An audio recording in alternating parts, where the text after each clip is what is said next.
Oh, you know what's unfortunate? What's So you that? know that Time Spiral set that I told you that's coming out? Yeah. They reprinted Mystic Sanctuary like an old card and it looks freaking badass, but it's banned. True, true.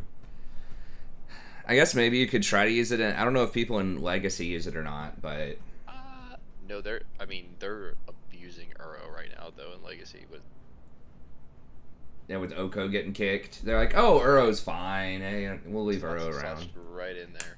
Yeah. Yeah. Maybe I don't know. You know, better pack your swords to plowshares, I guess. I'm surprised that more decks weren't running like Path and things like that. I mean, it's not like a super clean answer to him because then he's getting Land. extra cards. Yeah, he's still +1 on the cards. Okay. A lot of people just I think didn't bring removal in or didn't um you know I didn't get it up there fast enough. Okay. Hey everybody, what's up? What's up, Scott? Yeah, sorry for kind of the late start. The last couple of school days I've had, my sleep schedule's just been off.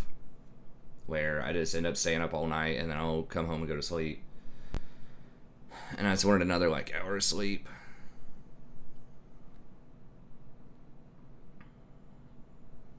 oh,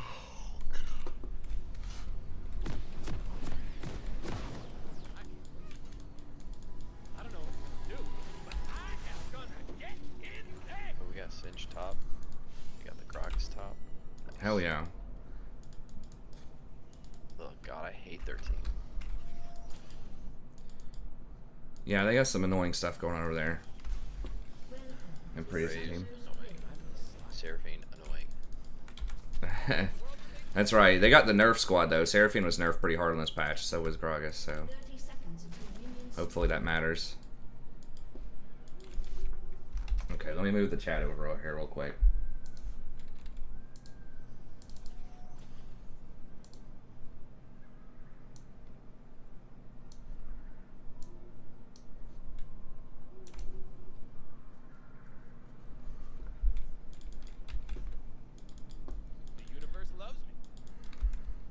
Alright, I'm kind of digging these boots on Recon. I mean, you can't roam as much early, which kind of sucks, but getting the extra 300 gold to get your item faster is really nice. So it's like, you give up a little bit of roaming for maybe 2 or 3 minutes.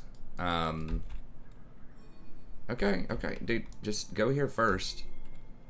And then we can go over there.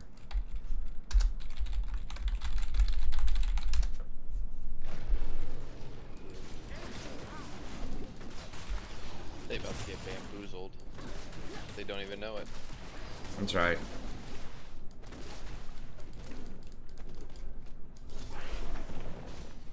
Okay, they're leaving. And that's fine. Oh my gosh. Really now?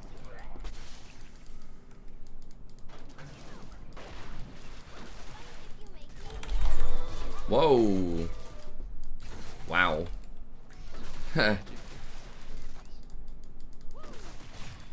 She ran so far ahead, I wasn't even expecting that.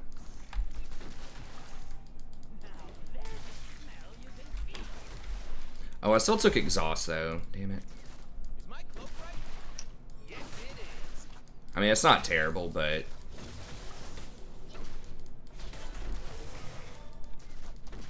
not amazing either.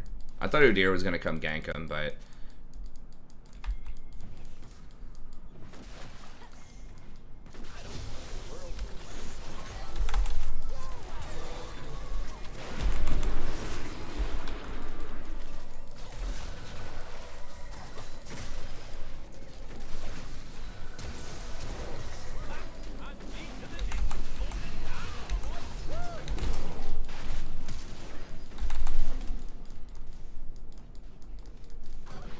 holy crap, really? Dude, what the hell was that last tower shot? These last tower shots lately have been pretty brutal.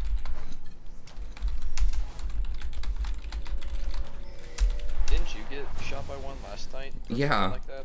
Yeah, it was just like the absolute exact amount. That one was definitely, he was in range to get hit by it, but...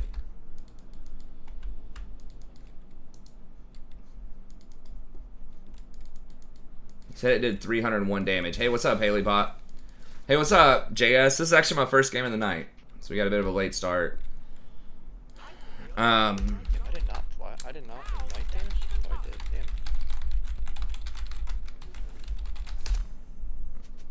Damn. Yeah, hopefully we can get some Clash going this weekend as well. And see if Toos gets on.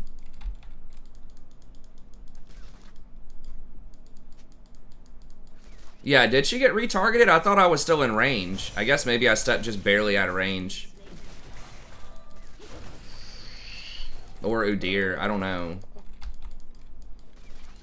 She said it, yeah, she said it did 301 damage.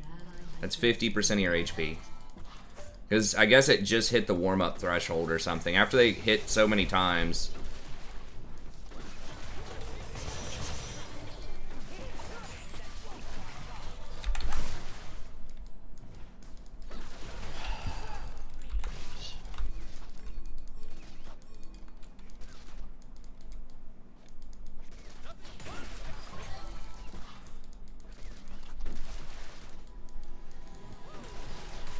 Shit.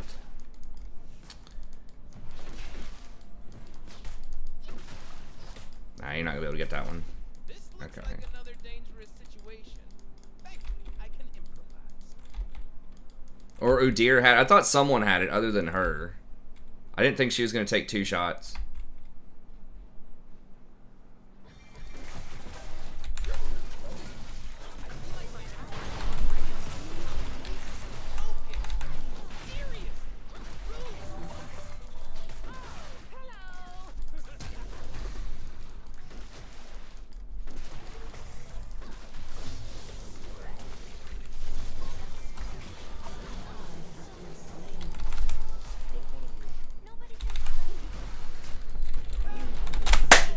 God bless. I didn't eat the freaking biscuit fast enough.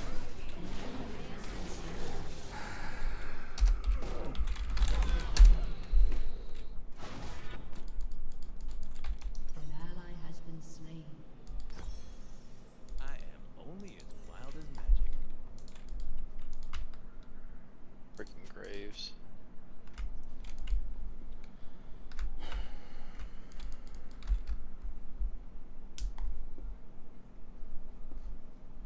They've never seen moves like mine.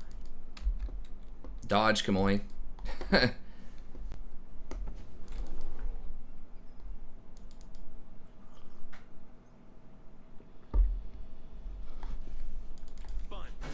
I need some fun. Now. Some top-notch CS. Yeah. An enemy Tristana just went too far. Off that second jump. I dance because I'm Like with Twitch still having flash.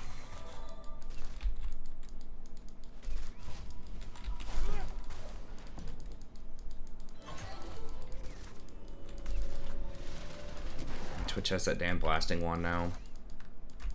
I am a chronic line stepper. Okay, Udyr's about to get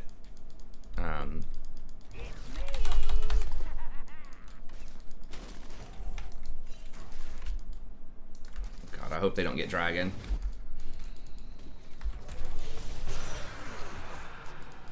At least that's the only part of the plan I remember. Well, then that's up to you, man. If you don't want to wait, then you play the game. That's on you. I mean, Riot gives you a way to get around people that want to play Nami jungle, right? If you dodge those, then there will be some times where it happens on the enemy team and they don't dodge, and then you get free games.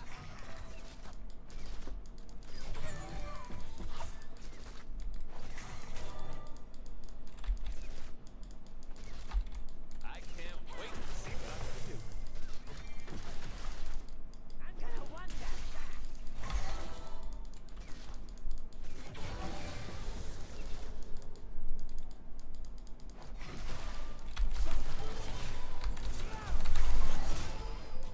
You weren't a little frightened. Careful, Yoni. Okay.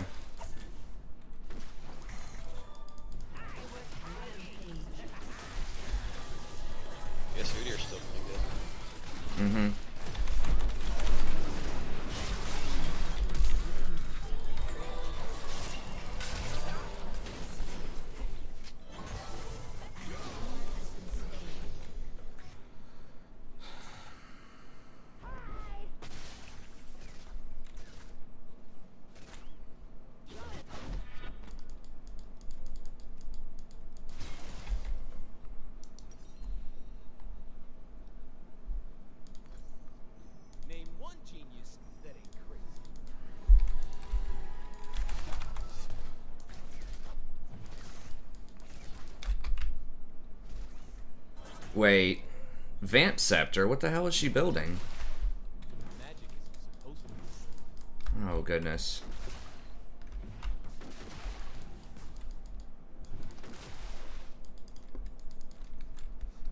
I don't even know. Is she really going shield bow? Humans think that to believe in something. Oh, yeah. you have to be Ugh, so bad. Yeah, that's exactly. Yeah. But it's whatever. I mean, I guess we just have to carry elsewise, but it just sucks that Twitch is going to be a huge problem here soon. He didn't get any of those kills, unfortunately, but... I honestly think if we get on him, we just kill him. Yeah. I mean, we can get on him, yeah. Yeah, yeah. We just gotta hope he doesn't blow people up first. We can maybe take a look here and see. Oh, never mind. They got a control word. He's gonna want to come. That's alright. Kind of want to bait him. Doesn't do a whole lot of damage right now.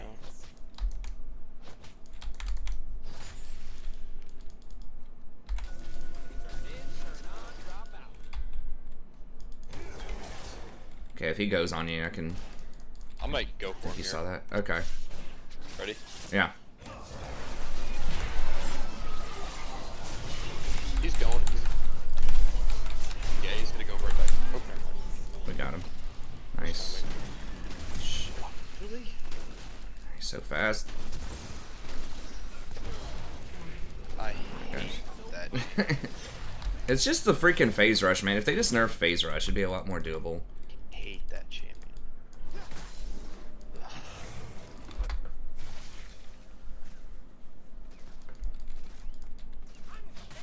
I guess Triss is just randomly going top.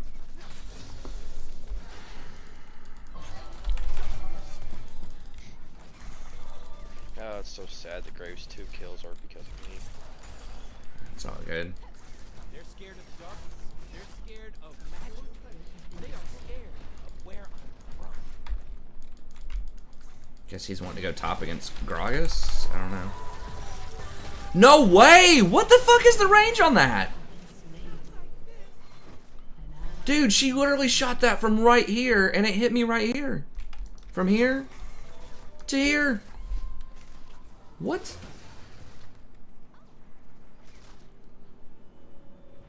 I mean, it does, I guess it does gain extra range when it goes through allies as well as enemies. But my god. It's like 5,000 range. I guess I should have sidestepped that better. I just thought there was no way in hell that was actually going to hit me. That's so far. But she did throw it through 2 people. The Twitch was invisible, so there's that. Okay, he's bot side. Yeah, I guess we just let, I don't know, whatever Triss is doing top side. But Dragon's up bottom.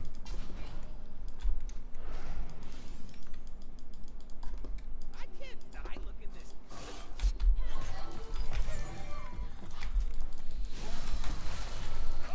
I'm trying to rotate there. Yeah, I cannot get there. Graves would be really nice to get.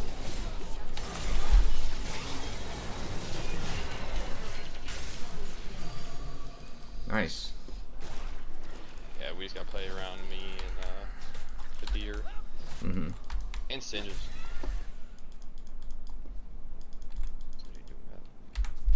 Every road leads someplace.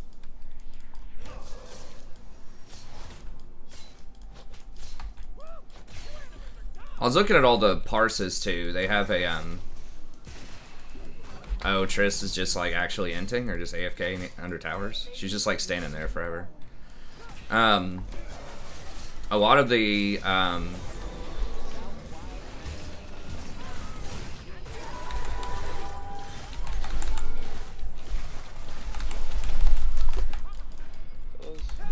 holy sh, dude. Can they nerf some of this shit? Like, why is he so mobile?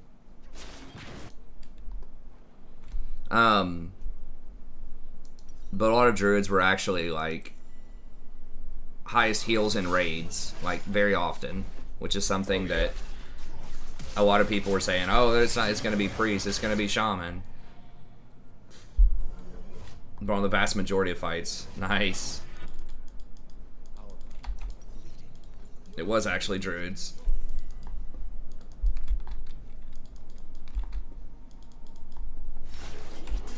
Okay, he's got his fucking Nashers here. I just remember them being so overpowered in BC. It's just like pretty much every guy that I've looked at, the vast majority of them at least, are just wrong. Can we... I just have too many minions, I guess. Dude, I could probably destroy this dude now. But all of them, you know, are just like, oh, well, it's just kind of a... You just throw a couple of hots on people and you're just not going to have that much damage. Like, okay. And then I was kind of buying into their logic, but then I was like, wait, they don't actually understand.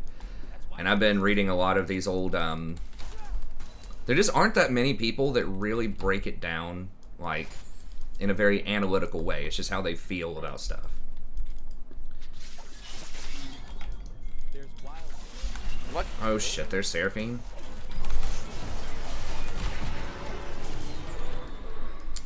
Yeah, I'm not. Yeah, only just ulted. Okay.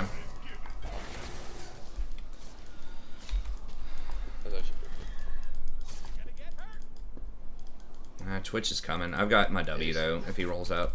But there's this old school collection of articles from this guild called Elitist Jerks. From way back in the day, and they really break it down. Oh yeah. Spreadsheets and shit, like everything, every item, every skill.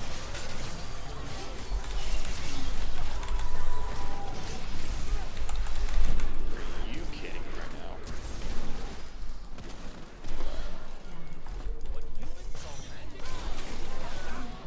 God. Such a GP div, it's insane. Yeah.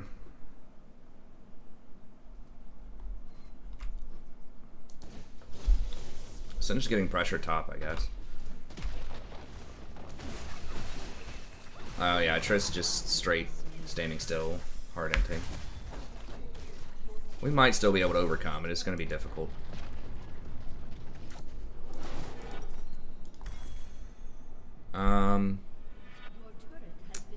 So let's go staff flowing water here. Just try to give people the movement.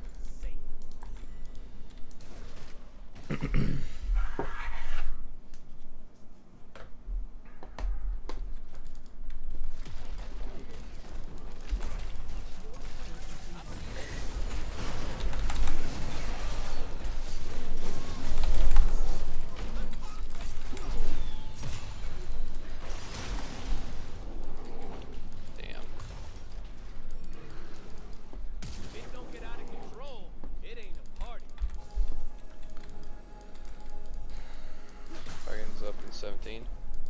They're all top.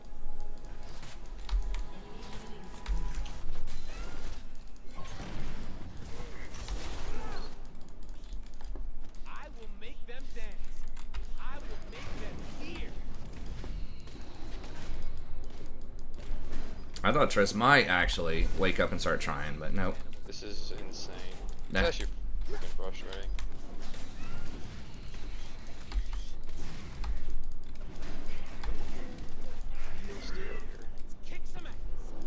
I'm gonna try and steal. Alright, just be careful. Remember, you don't have smite, so. Nice! Don't need it. No smite needed. All you need is a sand soldier. I dance because I'm free. That's what you get, Graves. That's alright. God, you're that champion. Every time I play against it. I am definitely more confident and dangerous. They used to be my permaban for so long. I'm coming. Okay, he should be dead. He'll be dead. Singed. I need the kills. It is kind of important for Singe to be fed, because that's probably how we win, is just him split pushing. Right. Like, we can 1-3-1 really well, or 1-2-1, I guess.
Don't let Triss get that kill. Damn it. Resets are gold. Terrible. I don't apologize for it. I feel good. I mean, if she just mindlessly pushes a wave, that's at least something, I guess. Yeah, true. Putting some pressure on the map, maybe. Maybe she'll just get tired of it and say, you know what, we're in this game. Maybe I'll actually try to win.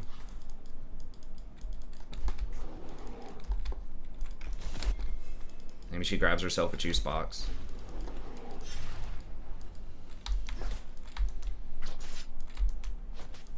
Well, she's dead again to Twitch.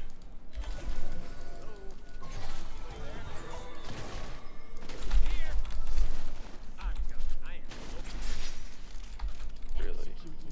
Oh, got the execute, okay.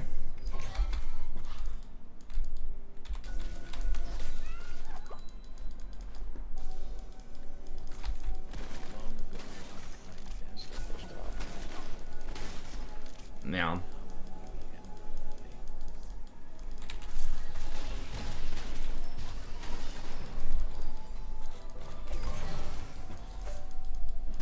Okay.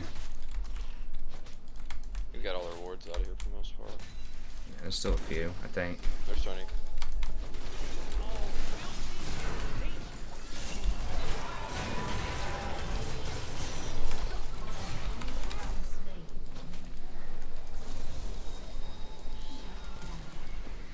Gosh, that was sweet.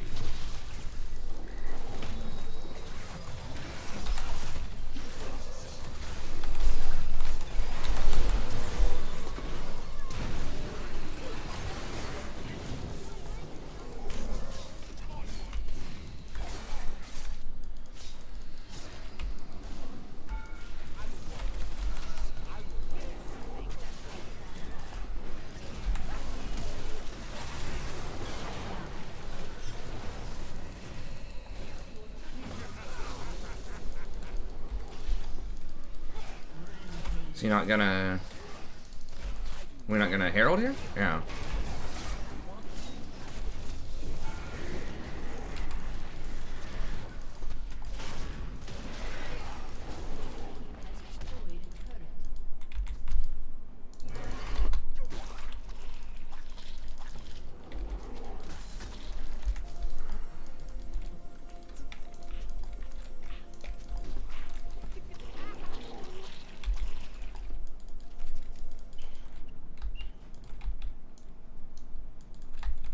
I don't know about this one, bro. Yeah, let's just get it. Let's just get it. It's fine.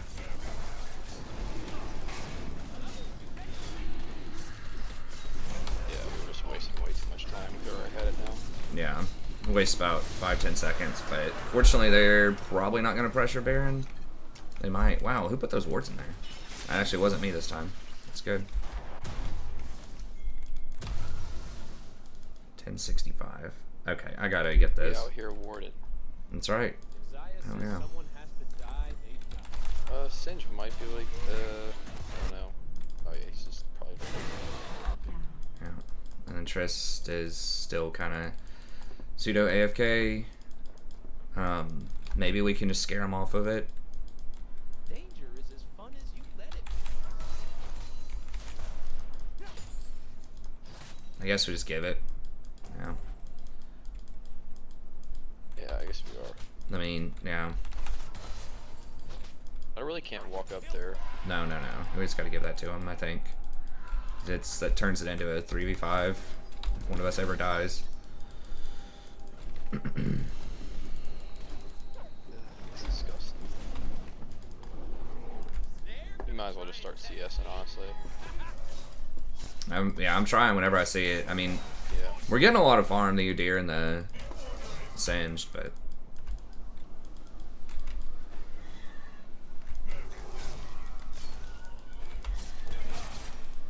Humans' magic is like fire.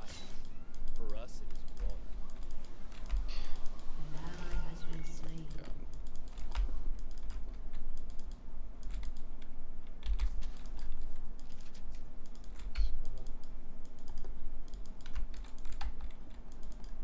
They ain't seen moves like mine.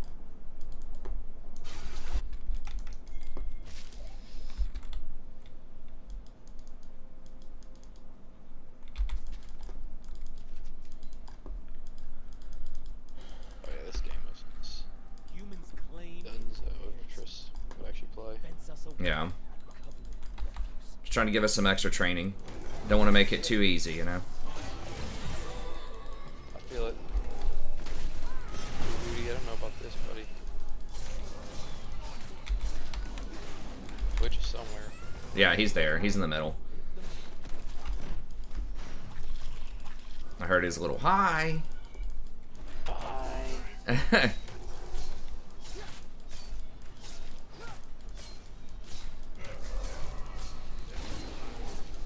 don't know if Twitch is here or not. Yeah, there he is. He's here. We need to kill him. Damn, these guys keep faking me out. No, no, no, no, no. This is really bad. Yeah.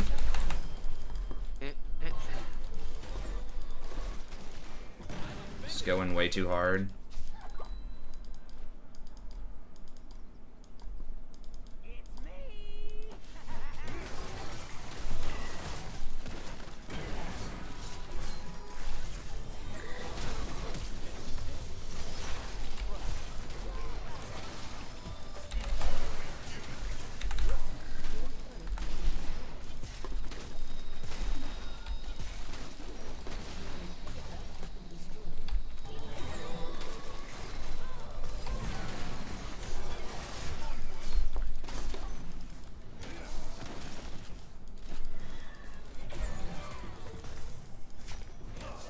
She's actually drunk. Yeah, she's been doing it the whole time, just occasionally doing something. Just hoping that she won't get busted for it.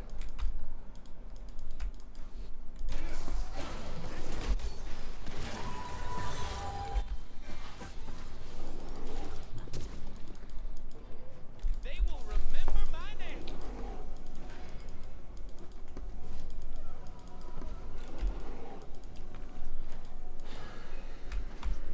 Your turret has been destroyed. Gotta get myself one, We're almost on soul point here. I don't know if we can win clean 5s though. We're probably just gonna have to split. There's no way with Chris, I think.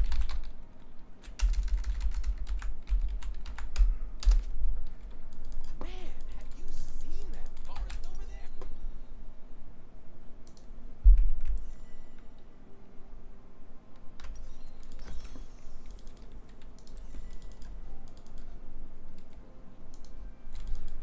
I'm gonna live forever. Oh, damn.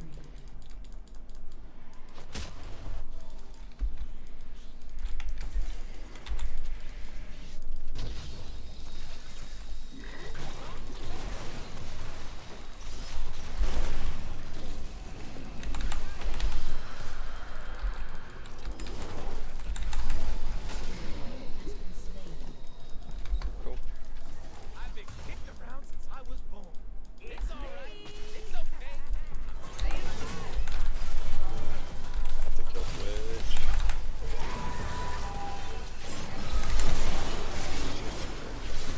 Fucking hell. Wow. Okay.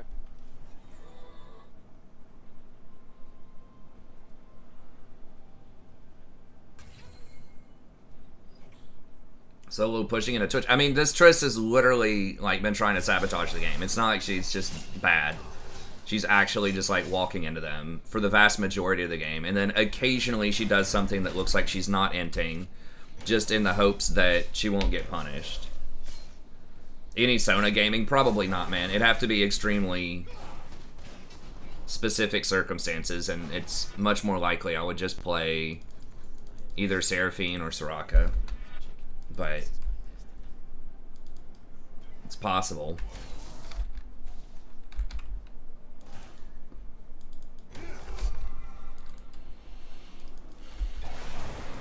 I mean, we don't play around Singe, like, we play around just split pushing. Like, we just try to never fight that. We just look for opportunities, just get them to split up. He's called out. Yeah.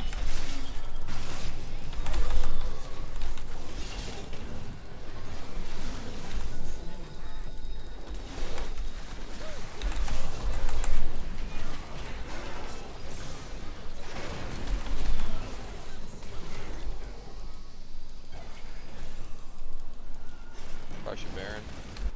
Yeah. Or your god.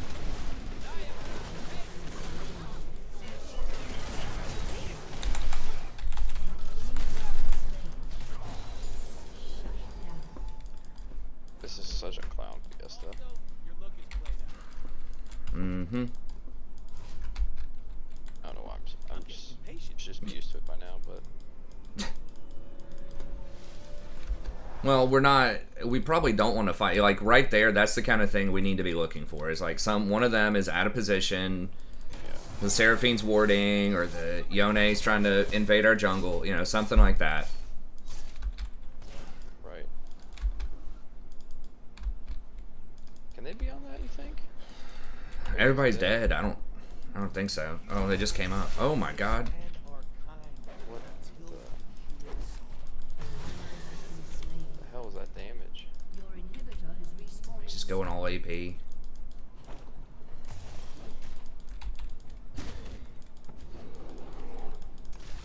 got free. I got over. What? Run him down! I guess he's afraid Twitch is coming or something? Damn, I just wasted my Australia's on that though.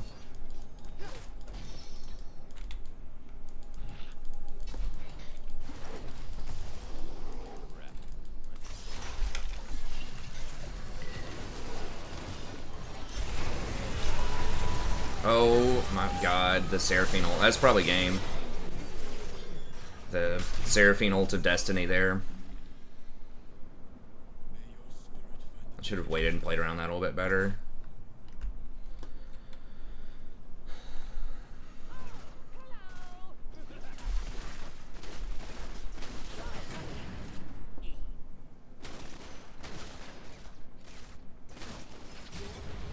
Has been destroyed. Haste.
Alright.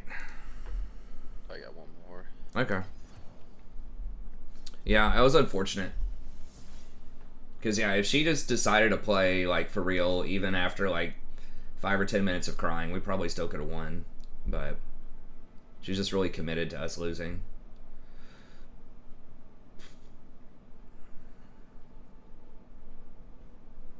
And we almost had enough plays to kind of get back into it, but it was tough. That said, we just, like, we could not mess up at all, like, whatsoever. And we, of course, the Seraphine fight in the last fight was not good, where she got everybody, and then Twitch is on, like, 3 items. Yeah, Jason said the other night he couldn't really, that the zero nerfs weren't that big of a deal. It wasn't that bad. It looks bad on paper for sure. Yeah. I mean, a lot of the soldier damage is like, or at least part of it is also like the AP scaling on him. Yeah.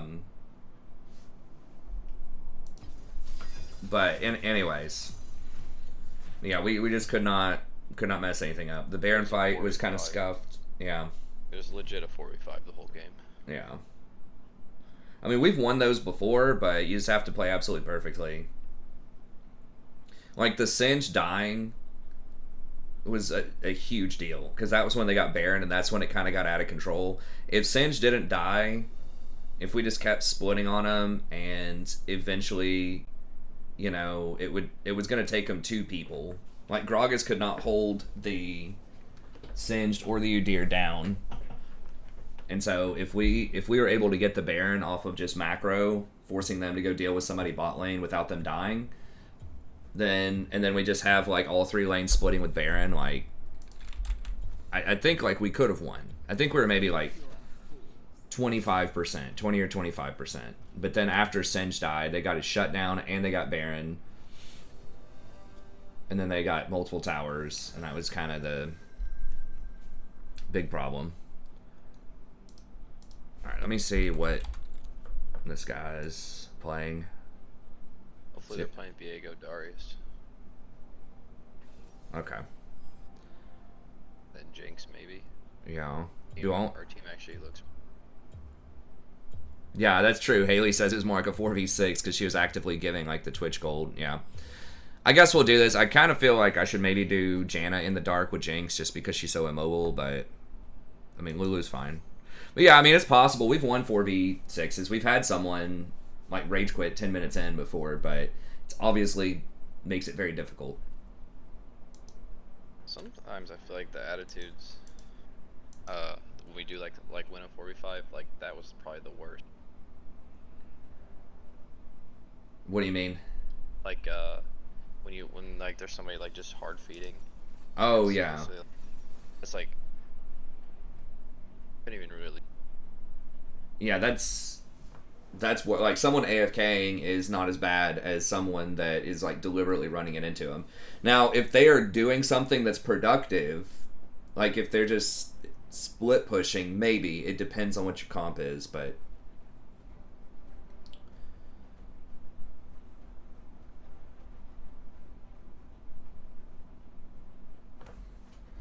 Because at a certain point, they're worth less gold, but they did change that to where it's, you know, they're worth a higher flat amount of gold because of the inting Scion stuff a few years ago. Okay. That's real karma. Okay, let's.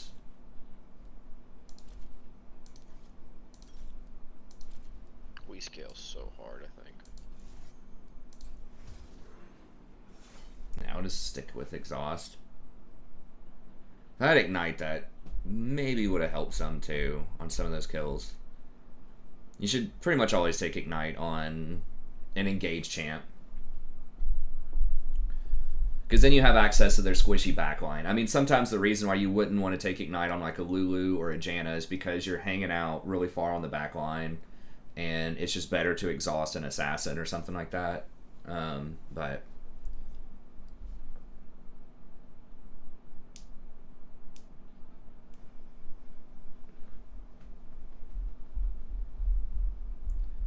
yeah, no, I totally agree, Cloud Chapters. That's why I was kind of tempted.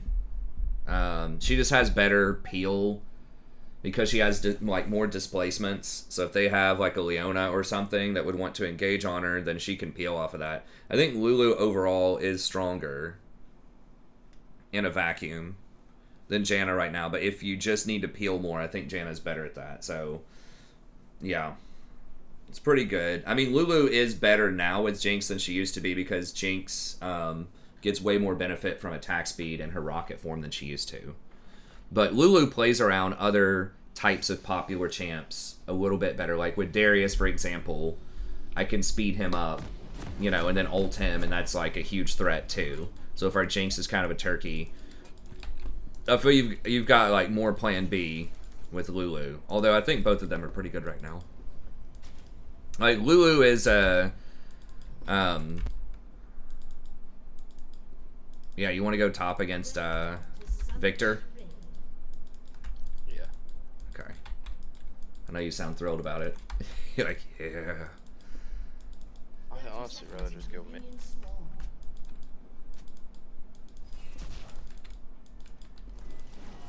It could be set top with Ignite. I think he just wants to match up.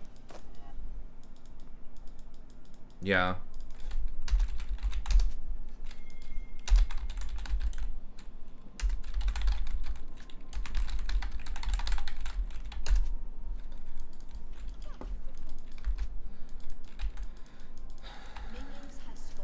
Exactly. Yeah, it's huge. Yeah.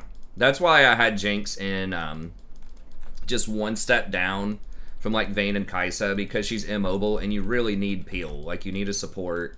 You need an Enchanter with her that can keep people off of her. Yeah. Versus like Kaisa and Vayne, are, like, it's good to have those champs, but they also have their own kinds of mobility. I mean, he should be able to beat set too, if it does come down to that.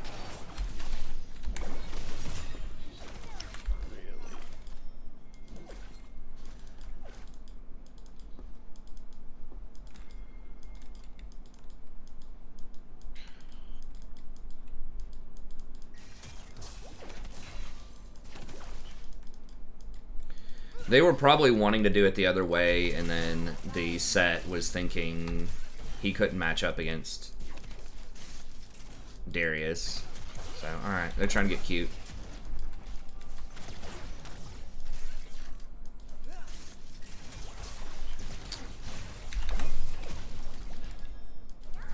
Freaking Karma is annoying.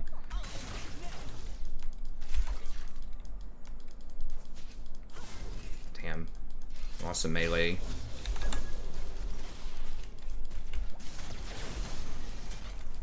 Wow, hold on. He has freaking Glacial Augment?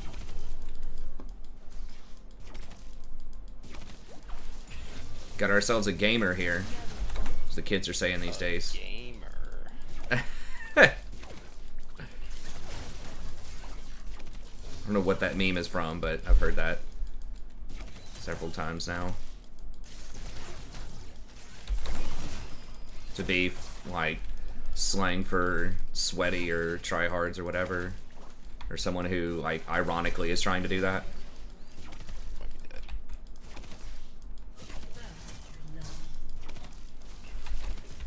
Oh yeah, they do have Urgot jungle. What the fuck is that comp? Yeah.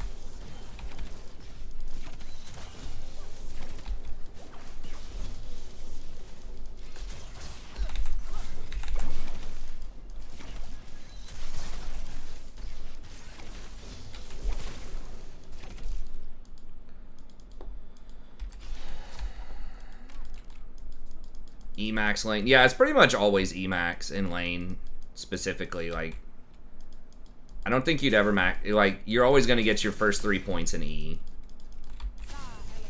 There are very few reasons I can imagine why you would not want to do that.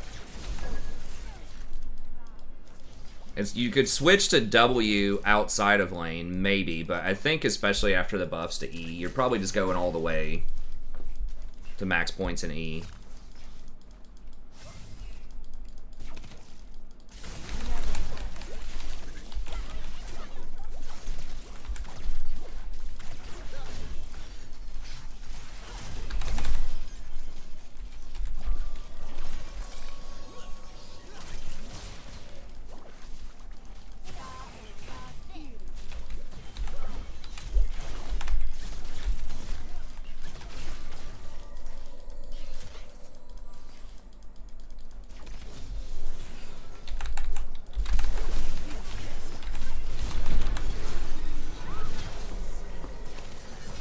God, Jinx, please auto attack. Jinx, please auto attack.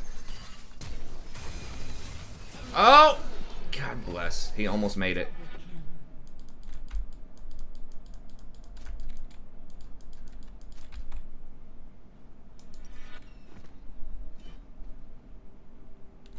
Alright, I gotta meet her.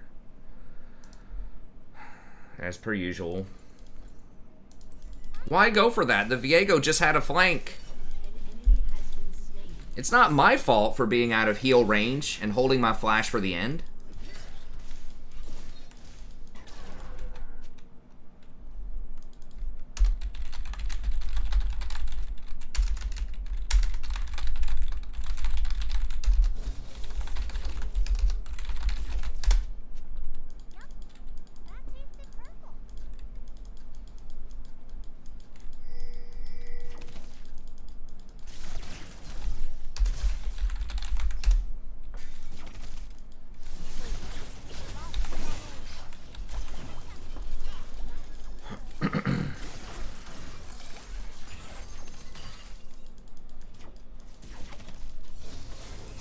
Yeah, it was just really bad. Like, with Viego on the flank, with the exhaust, plus me hitting all the spells on Karma, we would have won. Like, literally, even if she didn't flash, if she was just in heal range to heal me, and then she fully committed to the attack, I think that we could have gotten it. Ah, she's gone. I'm just running out of there.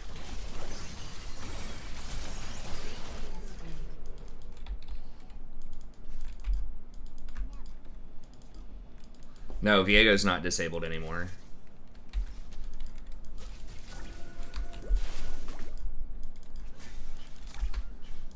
Yeah, I don't know. Yeah, she would have also gotten her passive after we killed Karma.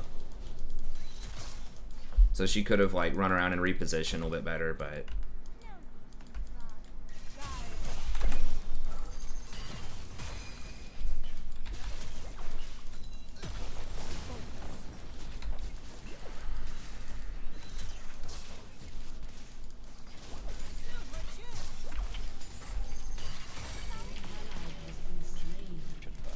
An enemy has been slain.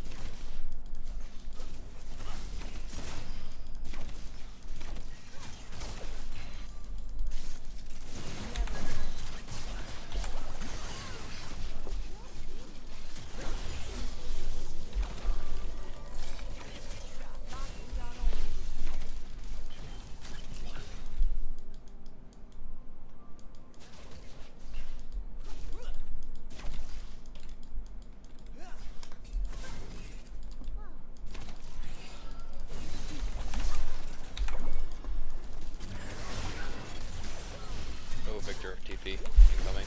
Oh, shit. Yeah.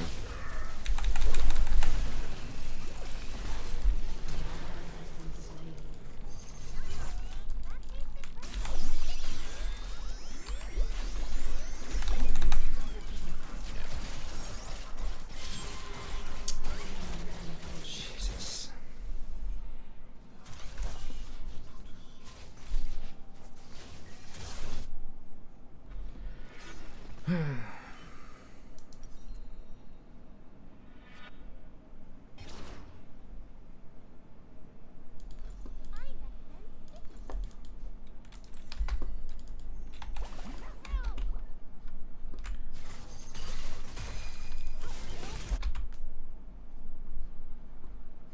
Yeah, I mean, Karma looks good. Like, she's good early pressure. Like, we should have had a double kill, and we should be owning this lane right now if Jinx, like, was on board with the play that we were doing earlier.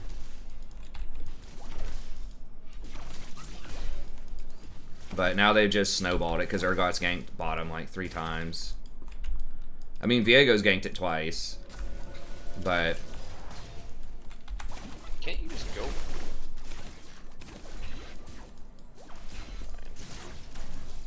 hopefully I'll make something good happen up there. Nice. Because good stuff's not happening down here.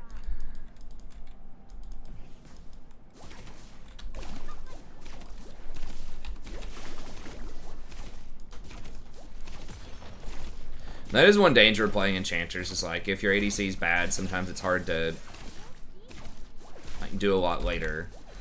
Although... Holy sh... He's already got full Essence Reaver.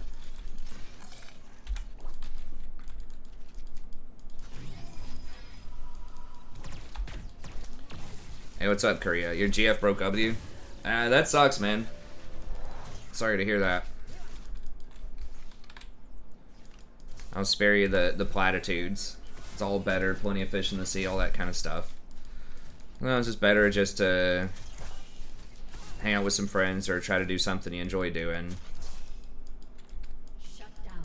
Just hope it'll get, you know, will get better over time. It's really hard to get over somebody until you find somebody else, I think. Just any way you cut it. For a lot of people. I mean, some people, you know, are just perfectly fine being single, but...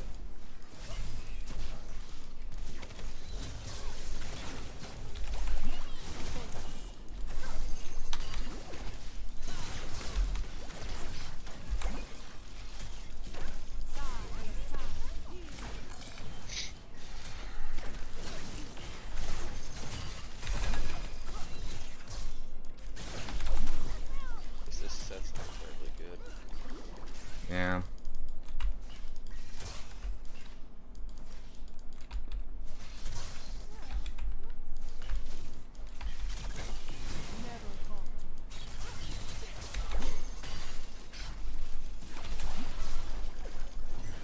Are we not?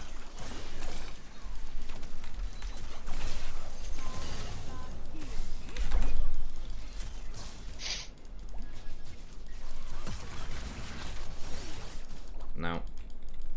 He's dead. Wait, how did he... I'm not even sure how he got away. I guess he just ulted him from like a million miles away.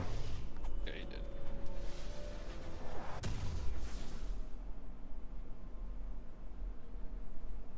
Your turret has been destroyed. Huh.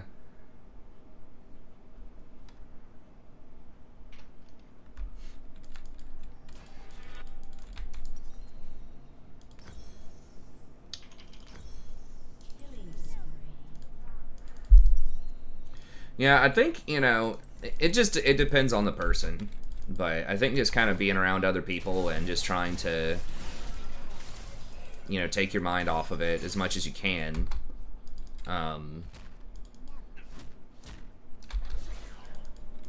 Can sort of help out. But once again, it's never going to be like super easy.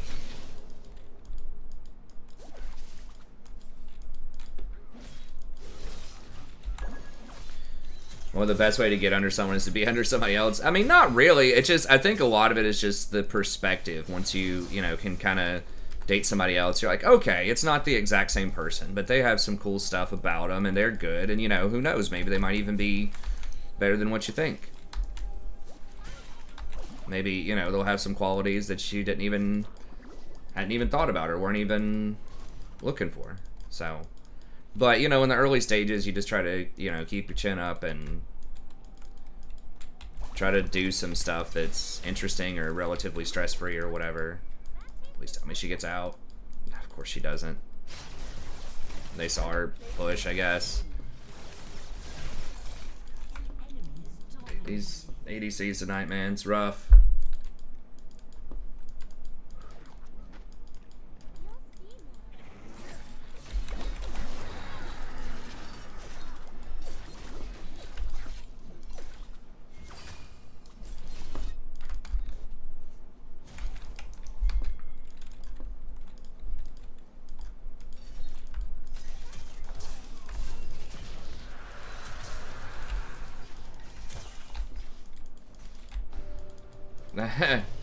Don't feel right. Yeah. I mean, it'll definitely be a little bit different, for sure. I mean, I'm not saying that, like, anybody that you date's gonna automatically make you feel better, but... Yeah, there's no magic fix. Everybody's a little different. And sometimes things just take time. Jesus Christ, is she dead again?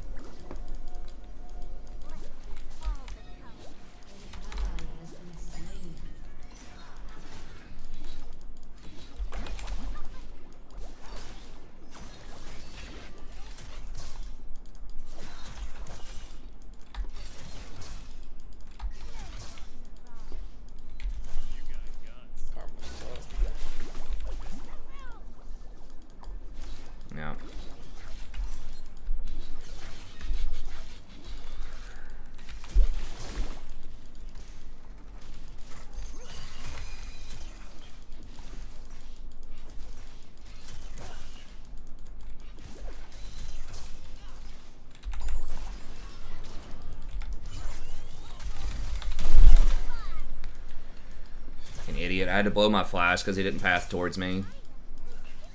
Just save in there. An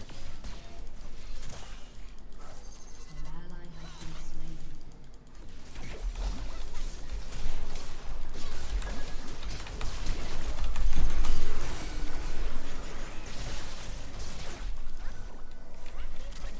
Okay, well, getting demoted probably after this one. Getting a what after this one? Demoted. Oh, demoted.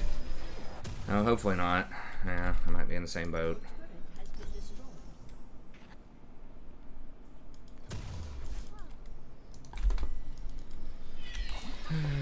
Do. Uh-oh.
Yeah, kind of what Haley said. It's 750. Yeah, I mean stuff just changes. It's not an easy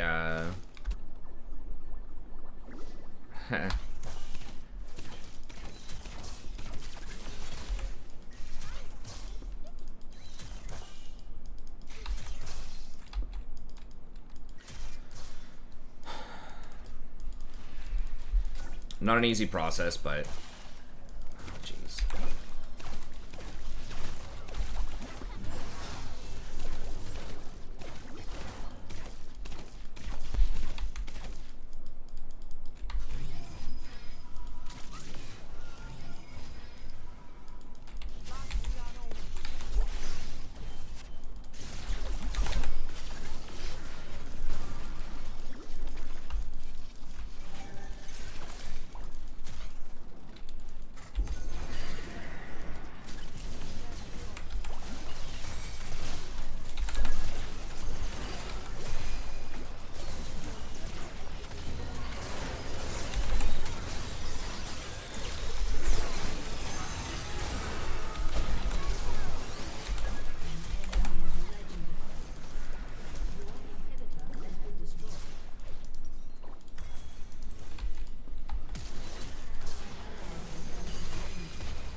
Bit of a diffy.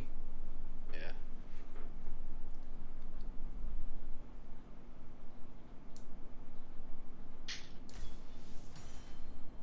Diffed and stiffed. Alright, man. Well, good luck the rest of your games. Hashtag grinder. Okay, man. I'll see I'll see you next time. Hopefully I have some better games tomorrow. Yeah, gotcha. See ya.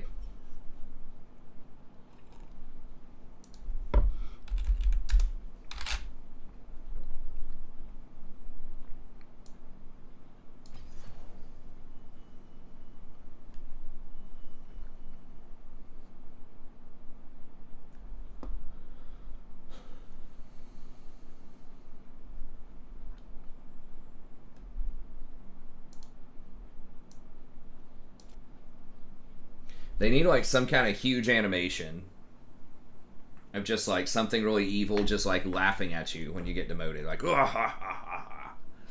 You know, I'm sure that that would help keep people chill. There's just like not even anything that shows up or whatever.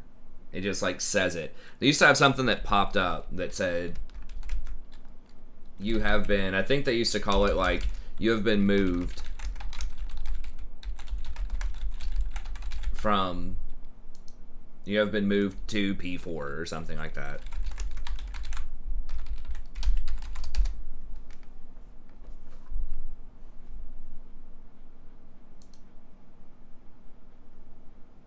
Hey, what's up, Korea? Yeah, I mean, I get it. Like, that's an interesting, way to be, especially when you're a teenager. I remember being like that too, but, people are going to make their own decisions, right? And whatever we think of necessarily as what we would imagine as, an ideal situation for them, even if it's not with us, may not necessarily be, what they're looking for.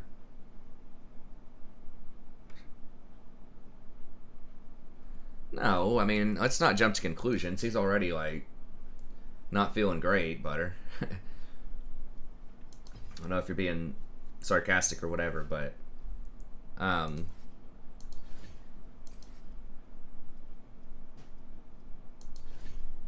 think a lot of guys, kind of feel that way.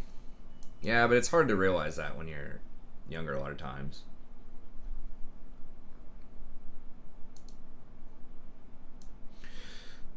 But yeah, I think that there's definitely that type of thing.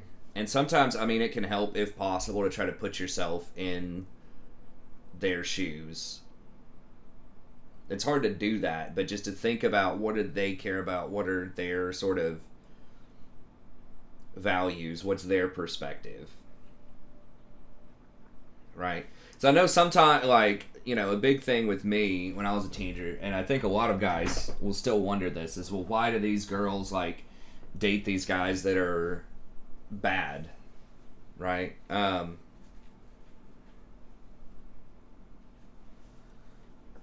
like, why do they go after the bad guys? Why did nice guys finish last, type of thing? And well, I don't think this is the time, for that type of, tough love sort of approach. If that's what we're going for here. That might be like, once we've moved on and not emotional about it anymore, maybe we could reflect and ask questions like that. But,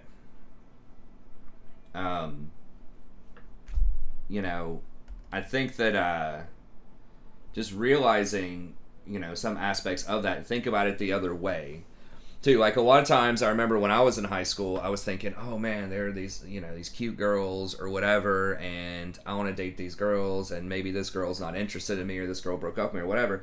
But, for me, looking at the other side, I was like, there were probably, I remember some, specifically, girls that were interested in me that I didn't go for, right? So it's kind of a cycle of life. Girls get rejected too. Girls have different perspectives, and everybody's just a little bit different. But I didn't think about that very much. I was just focused on me, like, oh, me, this girl's not dating me, this other girl's not interested in me, or whatever. But it's like, there were a lot of girls that I wasn't interested in, that thinking back on it, it's like, yeah, she was probably flirting with me, or yeah, she was definitely like, but she just wasn't on my radar for whatever reasons, whether it be appearances or hobbies or whatever.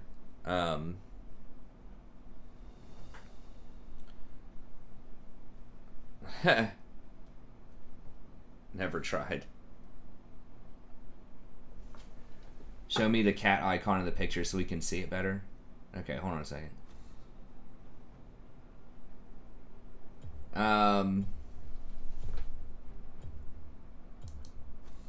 And a lot of these girls that like I thought that I was interested. I mean, they're what the hell do I even ban? I guess maybe I should ban Twitch, but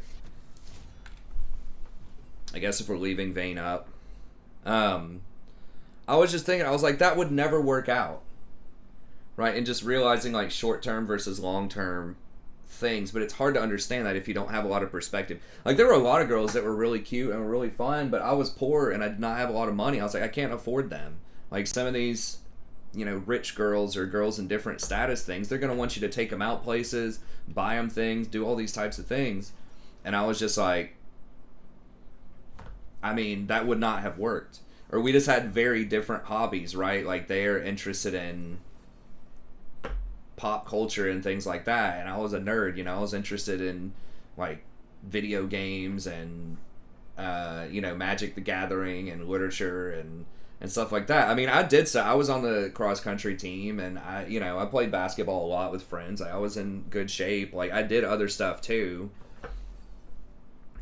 Fuck, I was gonna ban Jinx too. Man, if they get Lulu to go with this, I'll probably just get rid of it. But it's just like there were just certain things that I just really wasn't considering that like it wouldn't potentially work out.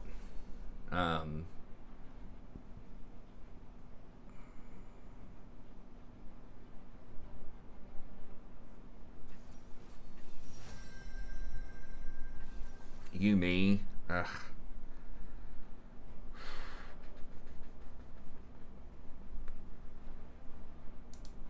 What are these guys talking about?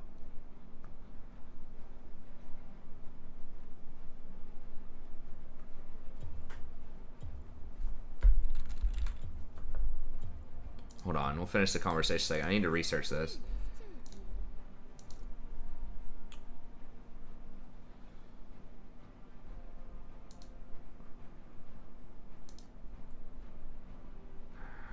If we don't, we do have some dive with Shaco and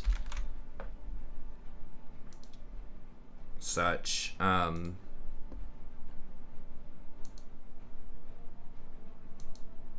me look up poor Professor here real quick.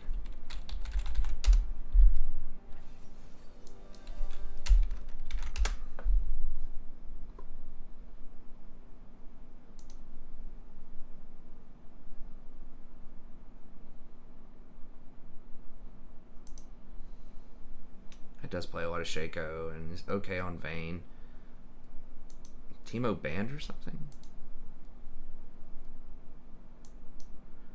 I guess we'll play. I'm not super excited about this Dinger pick, but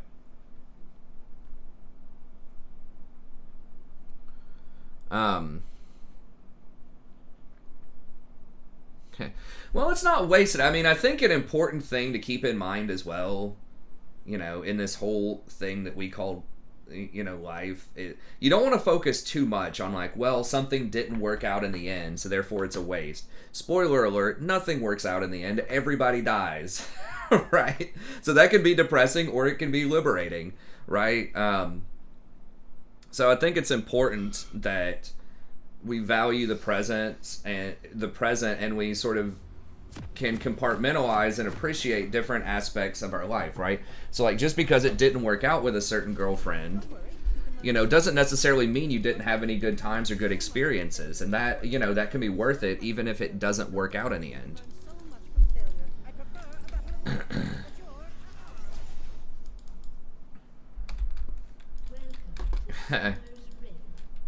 So it just depends. Sometimes it's worth, sometimes it's not. But you know, I think sometimes, I know I definitely had that back in the days. I wanted to, you know, only date somebody that I thought, okay, I could definitely like potentially marry this person. Like if I was like, there's no way I could be serious with this person, I was kind of thinking that's just sort of a waste of time. But, you know, maybe not, right? Some of my favorite or like interesting memories were of like trying to pursue some of these different girls that like never quite worked out, you know.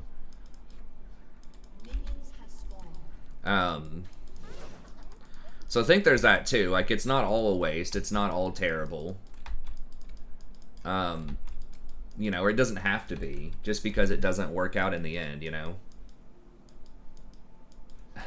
Yeah, the money spending, I mean, obviously you can, you know, there's some stuff to be said for that for sure. But I'm just saying that I don't think something is automatically bad or a waste of time just because it doesn't work out in the end. And that's one thing I was, you know, kind of related to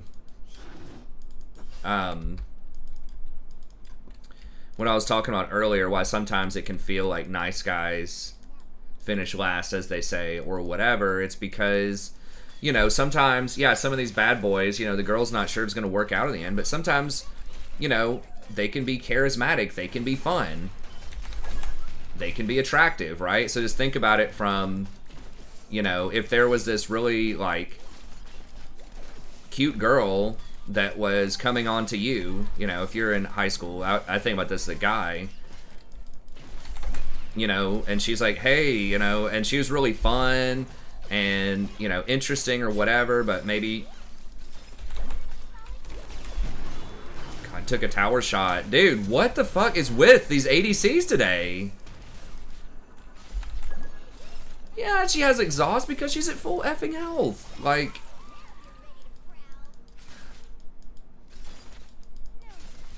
it's like unbelievable. Like, literally just walks into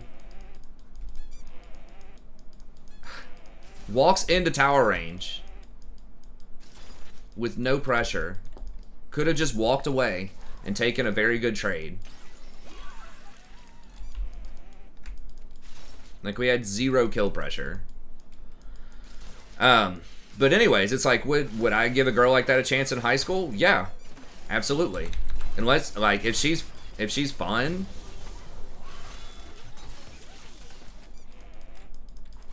if she's cute, you know, even if there's some other stuff that, whatever, that would make her a bad girl of sorts, sure.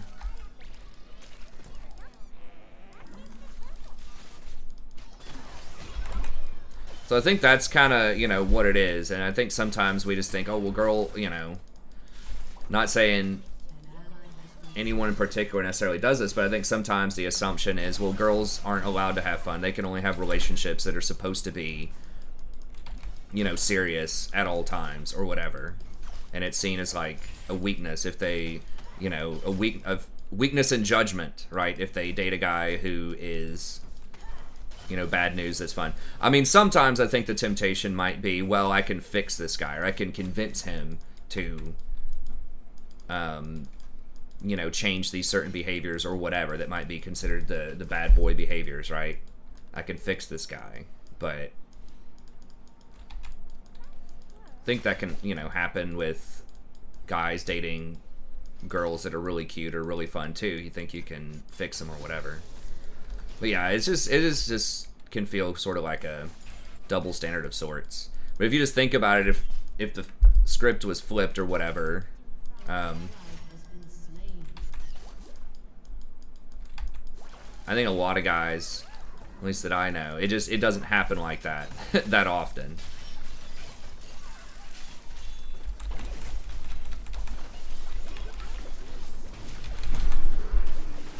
I think we're still gonna lose, man.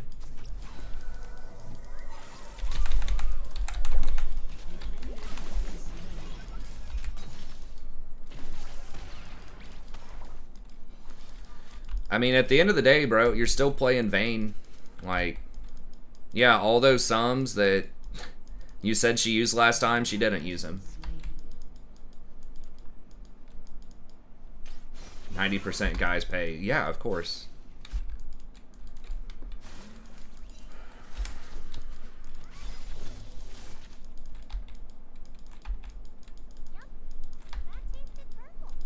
Oh, what Haley's saying? It depends on the girl.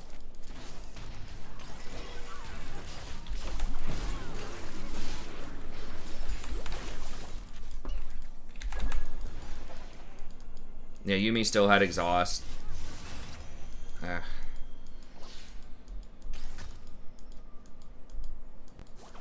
It depends. I mean, sometimes some girls will, sometimes some girls won't.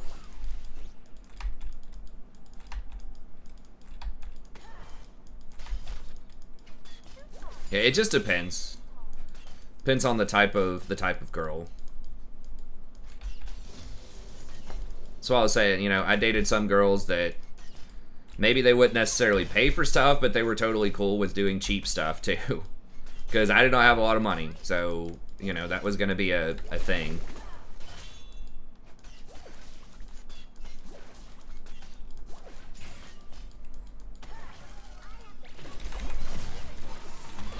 Dude, we're going to lose this. We're going to lose this. Man, we just cannot get an ADC today. I don't have any mana, dude. I don't have any mana.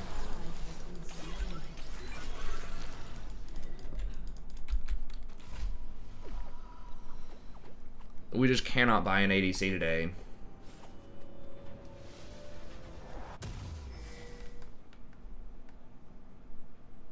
Hey, what's up, Northern? I've just been really busy with school lately, man. I'll probably get some up this weekend for sure, so sorry about that. Sorry about the drought over the last little bit. But I'll get back in there. I've just been super busy with the semester.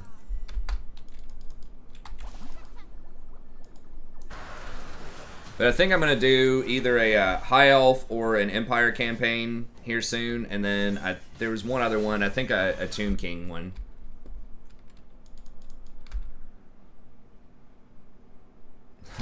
Well, let's not go too far down this rabbit hole. To dating culture and things like that.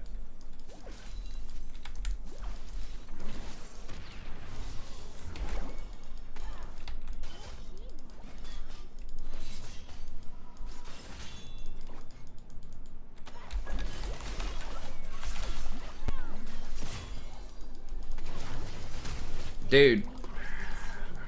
Alright, I guess.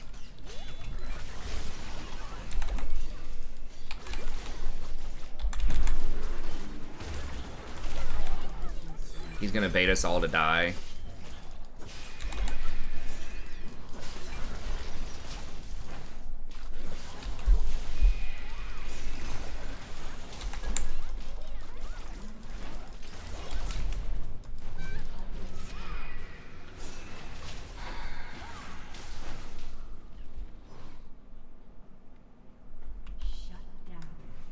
I just shouldn't have even tried to help her. She's gonna spam ping.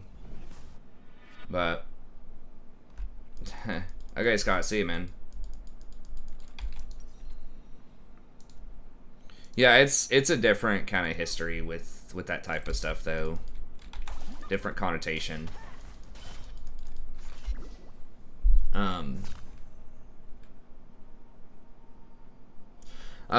Toos, by the way, are we playing someone was asking earlier, do you still want to do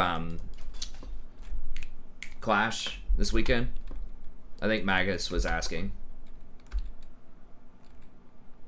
Okay, cool, Northern. Yeah, I am definitely gonna do more. I just haven't done any in the last little bit. Obviously, I don't have a great excuse other than just being busy. But I am going to definitely do some more and get back on the wagon here. And I'm obviously going to be covering a lot of Warhammer 3 when that comes out. When we get more information about it, I'll cover more when we get more solid information about things. I'll see if I can maybe get access to the beta. But yeah, I just don't know a lot about the lore and things like that, so I'm just not in a good position to comment on that as much as some of the other people maybe are.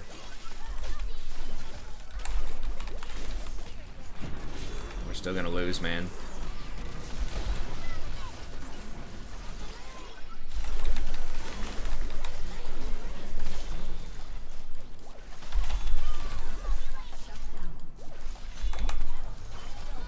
Okay.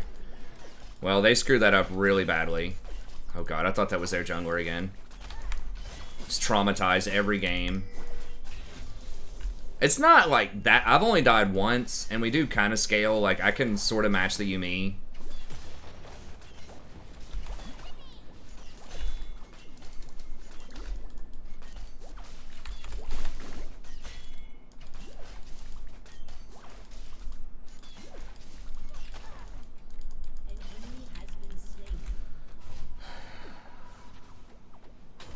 That's fine, man. Yeah, I think we just do it. It'll be cool. It's fine if you're a little rusty or whatever. I'm gonna just run.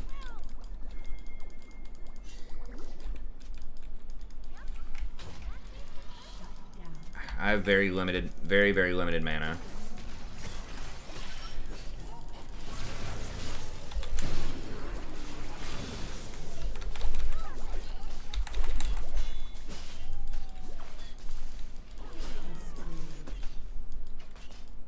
Okay, nice.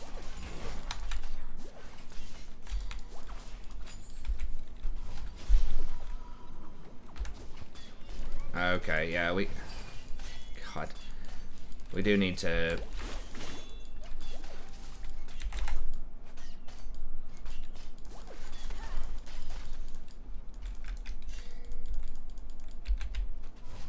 Please, dude, please. I know, I can't. We have to buy. Alright. Since she already got Executioners, I'm not gonna get, a Grievous Wound item. I'll just get, Ardent, probably next. Let me see.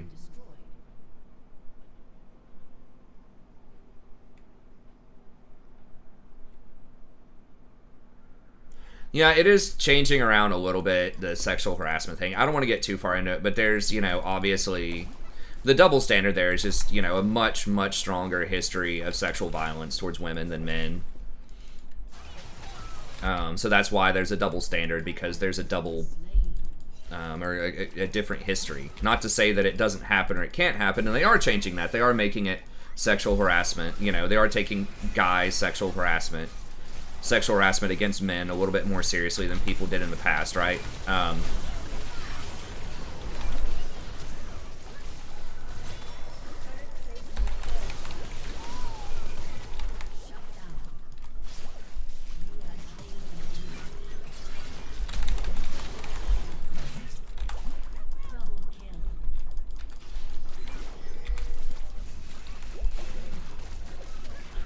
gonna die.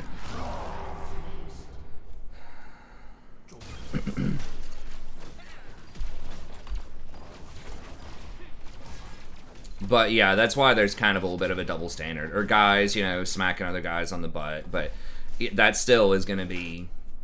I just wouldn't touch anybody this day and age. You sign a contract before you touch anybody.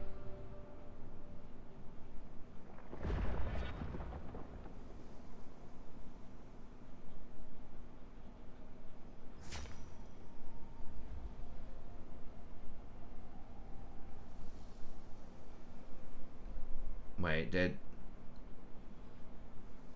what did I miss? Oh, I guess I don't have all comments. I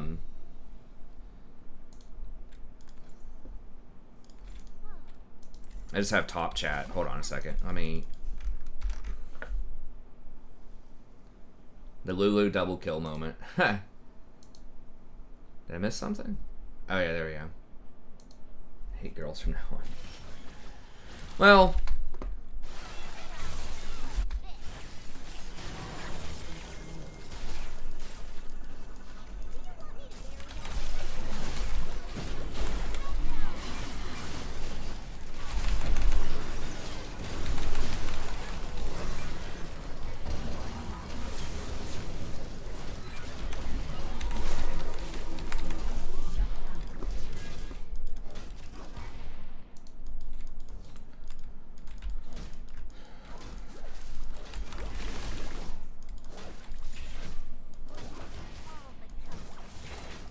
Yeah, it's okay to be a little frustrated, man. It's like I said, there's not an easy fix to these things.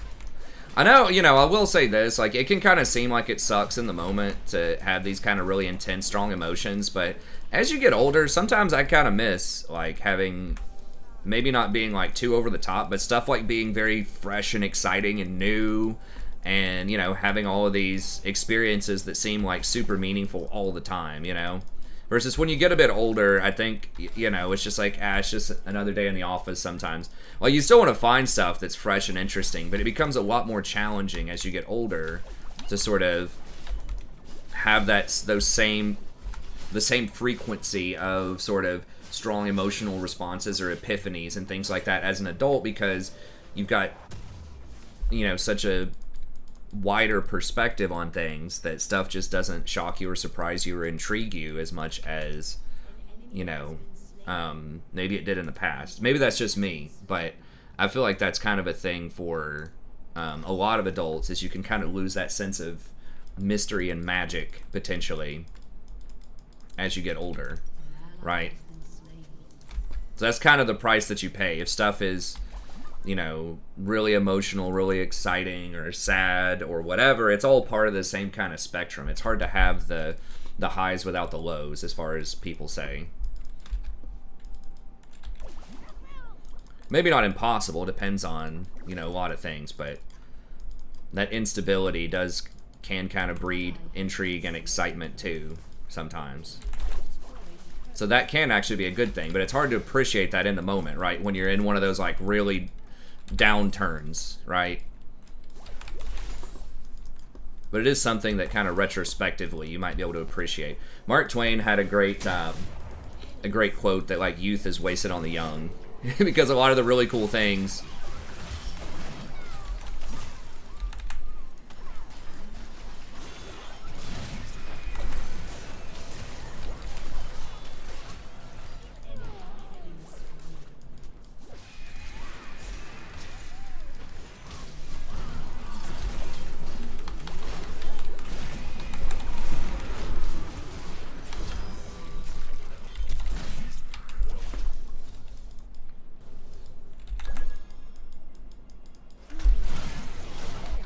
Holy sh... We are just, like, hard-enting, huh? The Yumi healing, plus the Darius healing.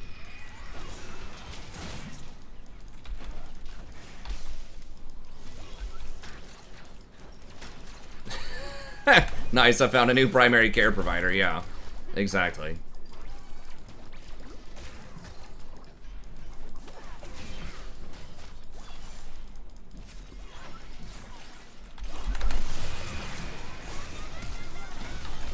We're just like turbo-inting, huh?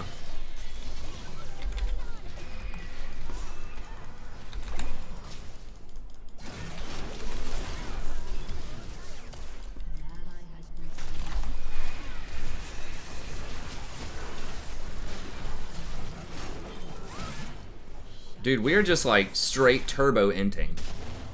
Like, there's no other word for it.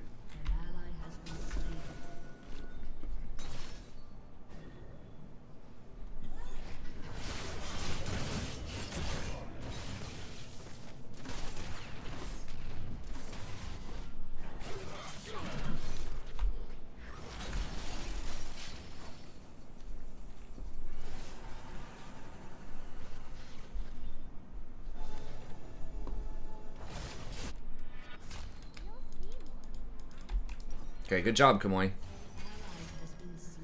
Jesus.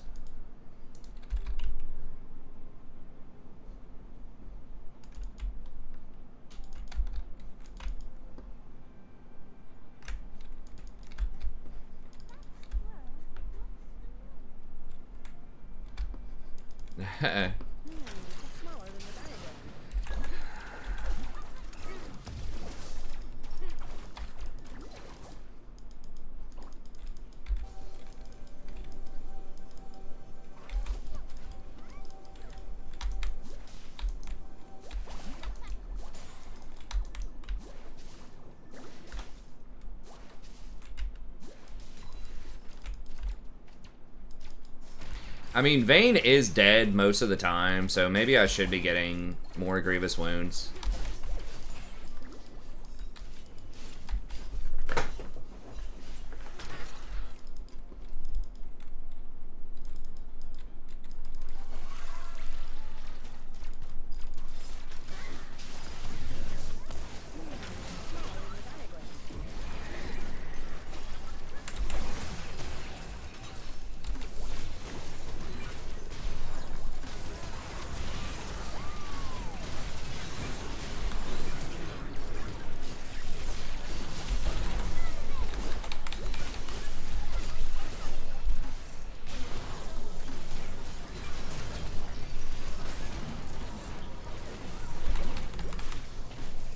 We're just not gonna be able to beat him at this point, I don't think. I mean, maybe if Vayne actually comes online. It's like I feel like Jinx is just gonna be better.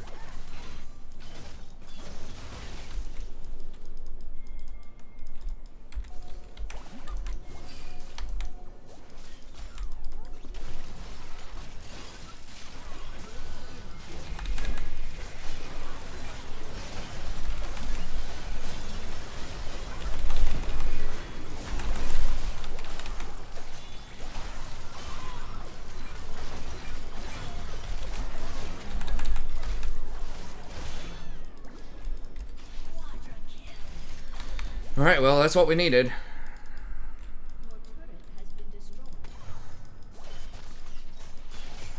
An ally has been slain. Enemy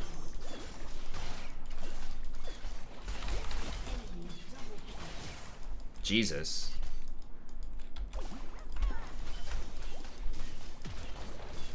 Question is, do I give her Staff of Flowing Water for the movement, or do I give her Ardent Sensor for the on-hit and attack speed? I think it's Ardent Sensor.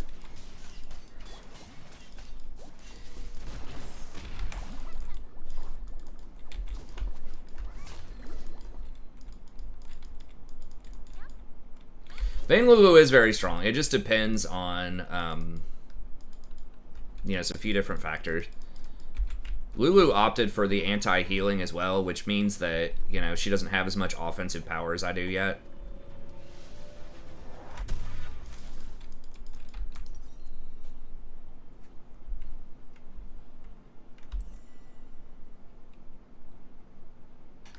I think I'm gonna go with Ardent first, and then we'll probably go for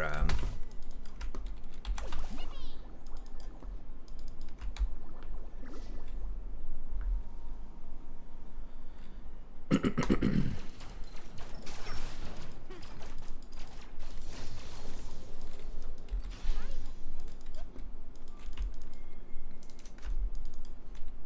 enemy has been slain.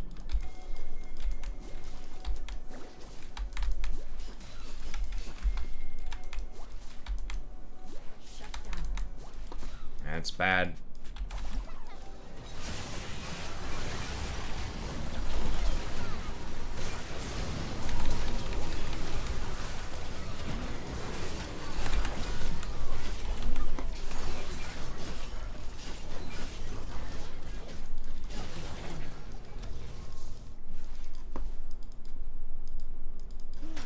Smaller than the diagram.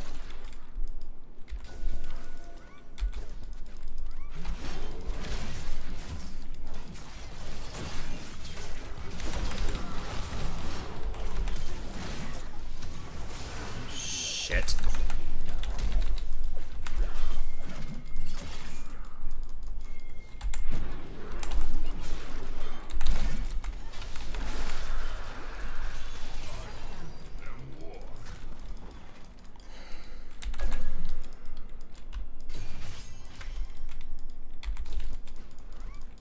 An ally has been slain.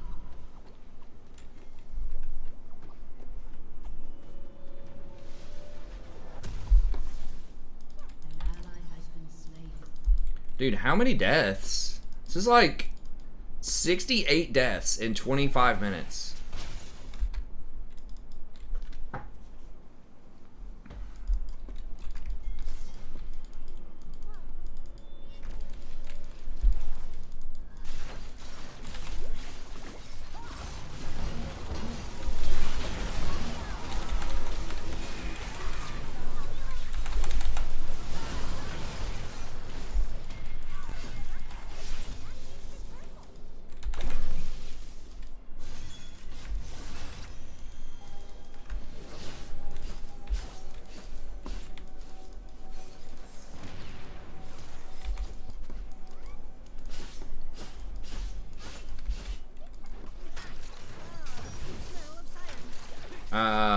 Summoner spell. Cosmic Insight actually applies to Moonstone. They changed that in the preseason, where cooldowns on items, on static items like that, even if it's not an item active, are affected. That was the wrong way, Vayne.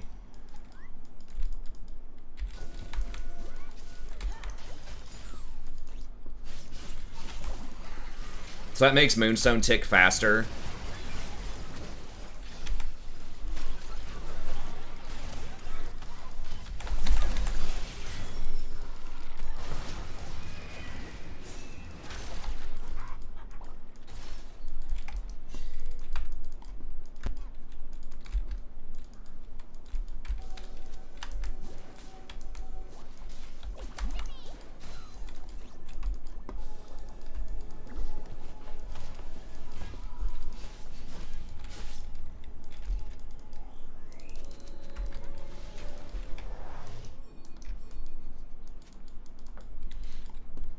We can't all go bottom, boys. We got it.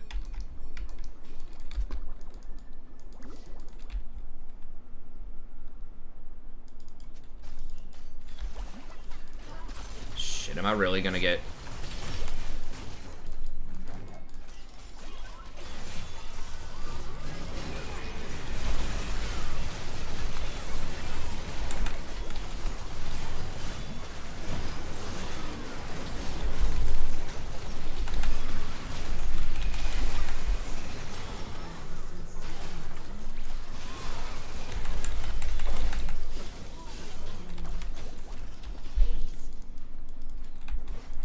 All hail Lulu. We might be able to just win off of that. I think we just win. Alright, well, Vayne got her quad kill and got back in the game. Yeah, I think we just end it. Lulu's so strong, man. Don't sleep on Lulu.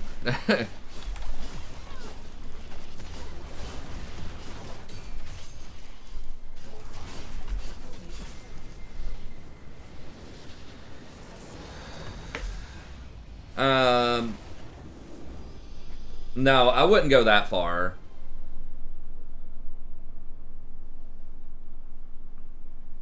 I would only get the item active hunter maybe in some very specific circumstances where you're going with something with like 3 actives, right? So if I were going like Moonstone, Mikhail's Redemption or something like that, maybe. But probably not. I really like the free boots. They're such a huge deal because they help you get to your mythic faster, and they give you that extra little bit of movement speed.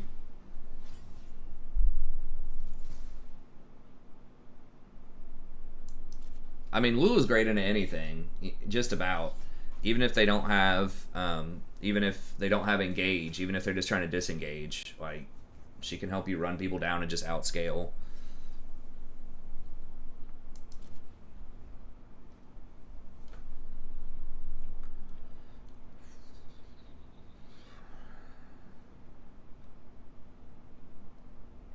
Another game, another carry.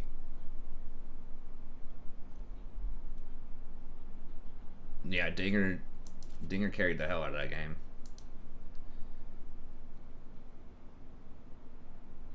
I don't know if I would go that far, Cloud Chapters. She did well in the last 2 fights where she got quads, but there were numerous questionable things going on throughout that game. So I don't want to,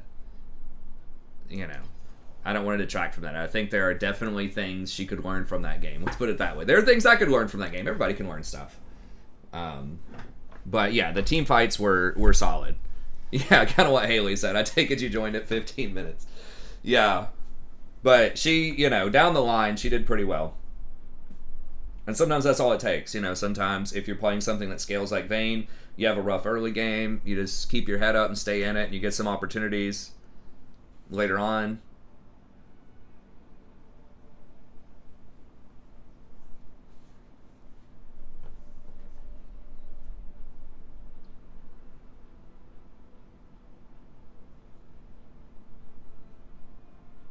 Oh, the cat picture? Honestly, I don't even remember where the hell I got that picture. I could change it into something else. Do I have it? I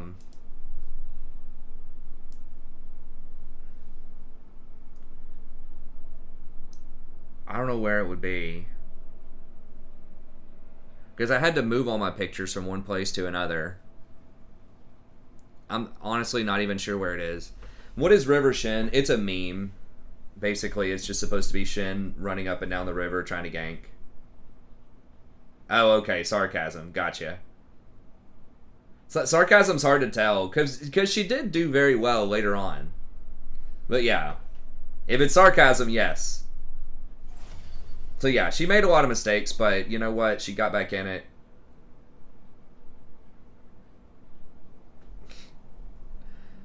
It was a meme from like a very early season. I don't remember what season it is, where it's just basically you just run up and down the river trying to just perma-gank stuff.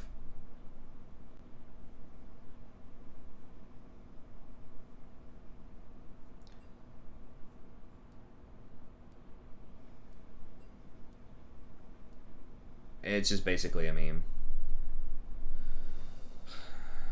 Hey, what's up, Davis? Davis asks, is anti-heal for supports better or Ardent Sensor? It's very situational. A lot of the Enchanter items are pretty situational.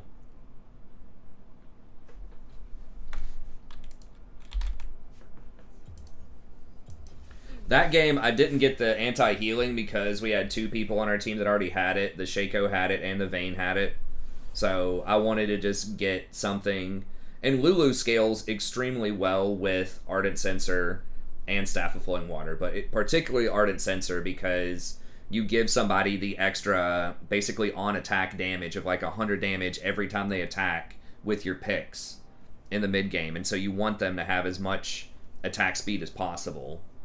You know, if you're playing something like Rakan, who doesn't necessarily, like, give a ton of buffs to your allies, then, you know, getting something like the Putrefier would make a little more sense, or something like Nami. But if you're playing something like Janna or Lulu, which empower auto attacks, you would like to try to get Ardent, if possible. But if your teammates aren't getting the Grievous Wounds, then, you know, you might need to get it. So it's on the table, you can get it, but there's a higher opportunity cost for that.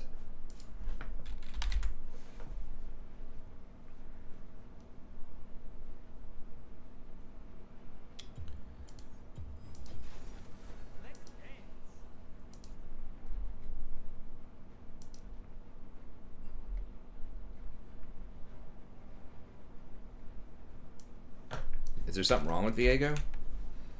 I don't know. Oh, I forgot to tell Jason, there's a bug with Azir's ultimate.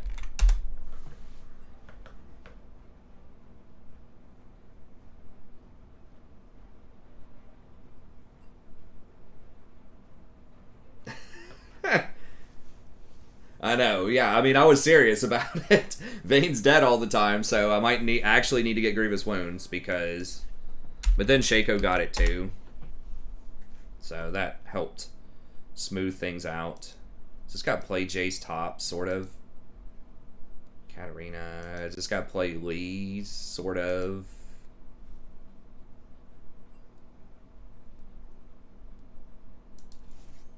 Okay, I was about to say, I'm not super thrilled about that, so I'm not sad that someone dodged.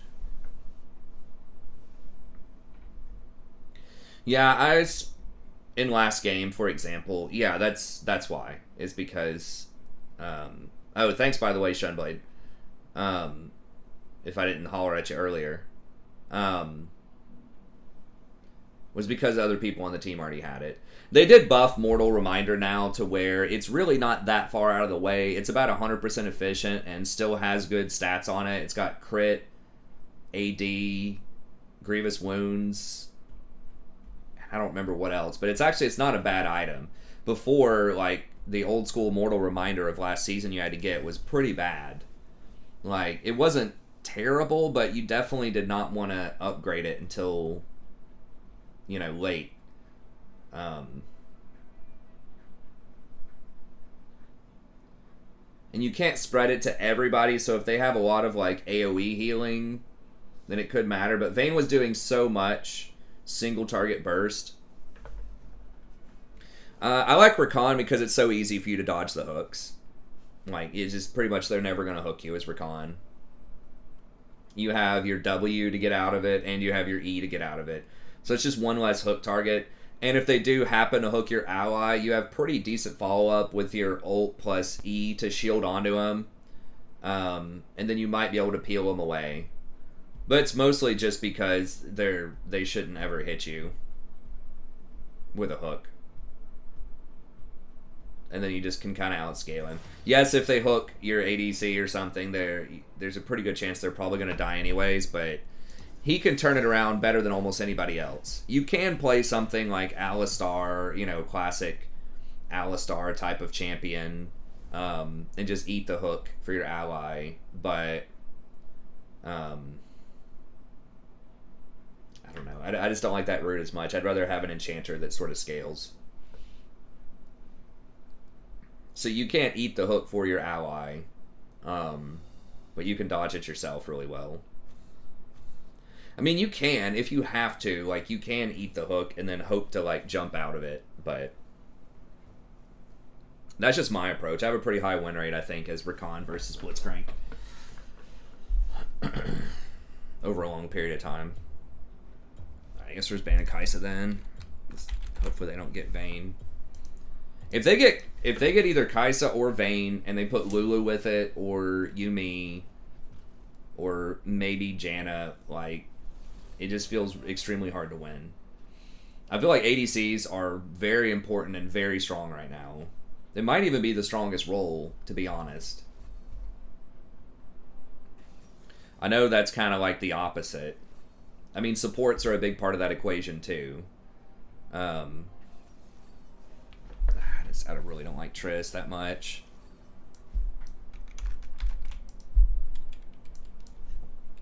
Triss is okay. I just have not had good luck with Triss lately.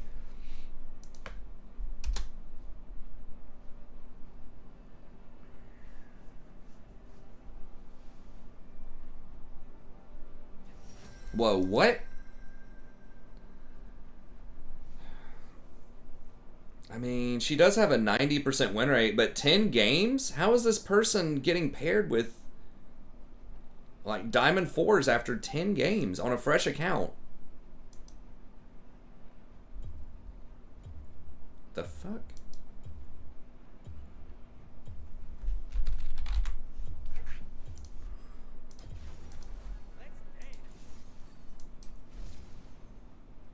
I mean, it's clearly a Smurf, but is it, like, that much of a Smurf?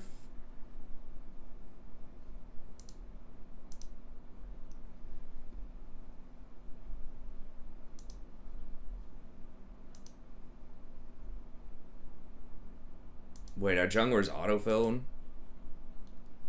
First time Viego? I think I'm dodging this.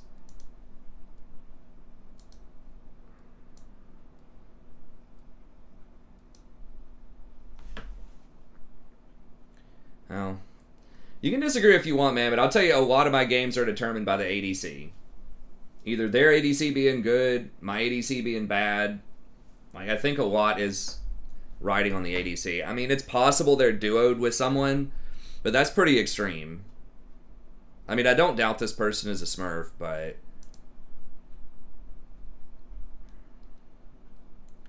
how are they even gold 4?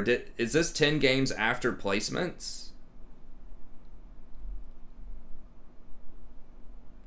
Did they go 10-0 in placements? Normal draft, normal draft, normal draft. Okay, so here's where placements started. No, that includes placements. 5, 6, 7, 8, 9. 9-1. Maybe you can get to gold off of placements. I was under the impression that you couldn't get higher than bronze off of placements. Maybe they changed it though.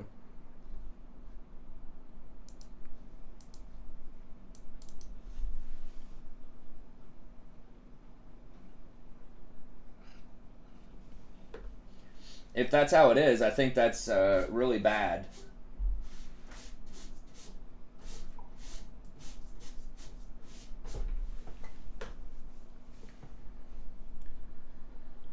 I mean, I'm usually under the impression that ADCs, like, kind of feel bad, that they're really risky, but it just feels like there's just such a high probability that they're going to go off right now if they're paired. I mean, part of it is that, like, Enchanters feel really strong right now, too. And it's like so many, and I can't exactly put my finger on, like, one thing that it is. But something's definitely changed. I think the jungle slowing down was a big deal.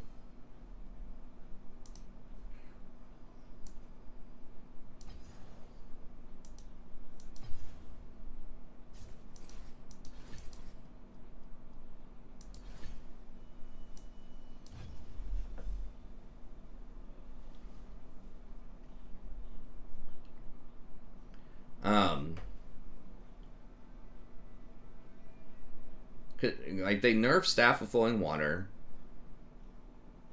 They nerfed Mandate. But I think the nerf to Mandate actually helps out, like, Lulu and Janna. I mean, Janna did like to go Mandate also, but... It is, but there's a big difference. I mean, it's both of them. But there's a big difference if you have, like... I don't know. They do kind of need each other, but...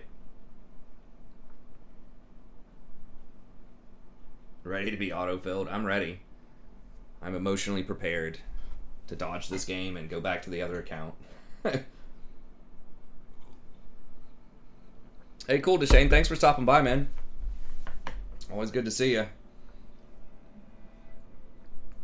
But yeah, there's so many ADCs, too, that feel like it's just doomsday. If they get that ADC plus Lulu, Janna, or Yumi, I mean, part of it's that Lulu is really, really good right now, or Janna's really good too. I think Lulu is still kind of the gold standard, but the other ones are all, like, really good too. The usual suspects. The Ardent Sensor meta 2.0 feels like kind of what we're back to some extent here. I could play a jungle game maybe if I get jungle. We'll see. There are some circumstances where I might play a jungle game. If I get placed into that.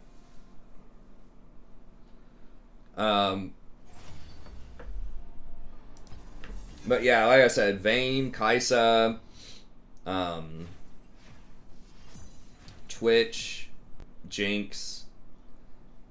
If they get any of those champs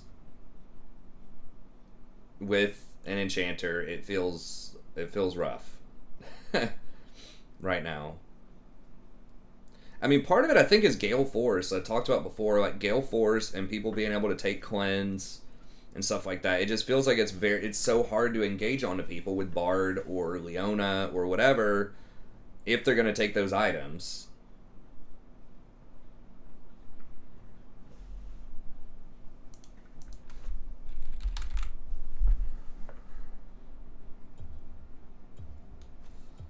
Does this person play a lot of Kai'Sa? I'm just gonna ban it, I guess.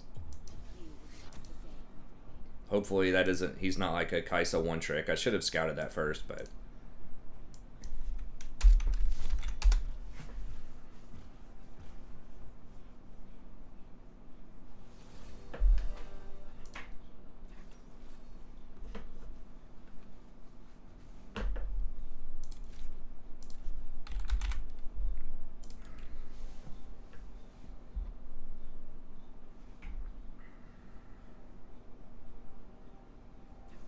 Hopefully this will encourage him to play a hyperscaler.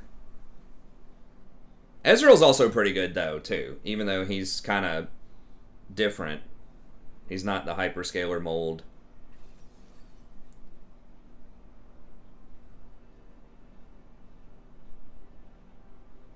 How often would you say your teammates ward as they should?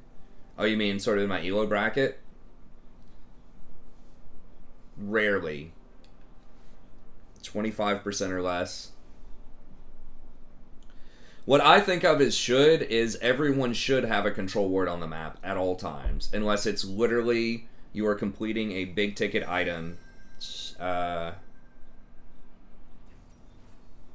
be a dodge. Viego mid?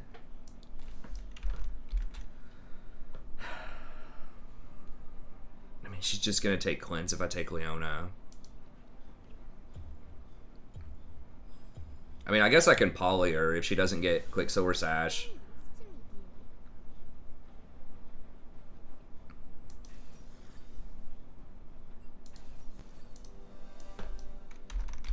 Hold on a second.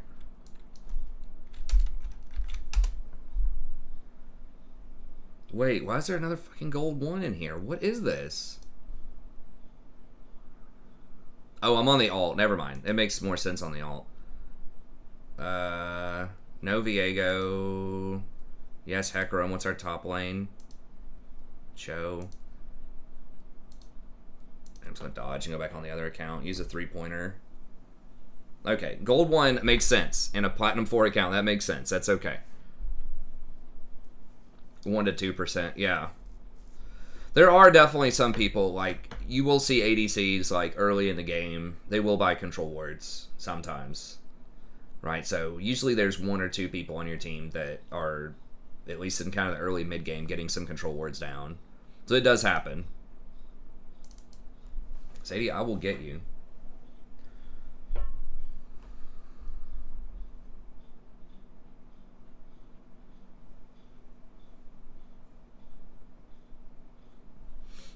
Yeah, I mean, you gotta have a decent support to go with it. You know, ADC is the most unstable role, I think, right? Where it can feel super overpowered, or it can feel, like, really bad. I mean, if you play something like Kai'Sa or Vayne, you can outplay Yone. It depends on how fed they get, but Ezreal can be pretty good. Some ADCs do, like Jinx, Twitch, you know, your support needs to be alright, but I think with like Kai'Sa or Vayne, you can still kind of pop off in the right circumstances. I think you have quite a bit of outplay potential with some of the ADCs.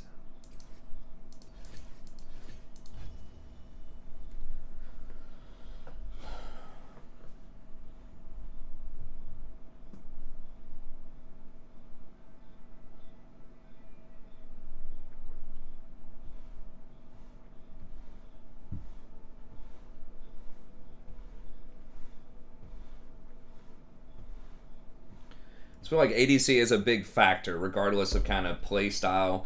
Like I said, one way or another, it feels like ADC is a big factor, right? If they get shut down, then they're completely worthless. Most ADCs are. These hyperscalers are. Ashe, you know, can do some stuff if she's behind, but sometimes it just takes one good fight, though. Like that Vayne getting the quad a couple of games ago. YOLO Q, that's right.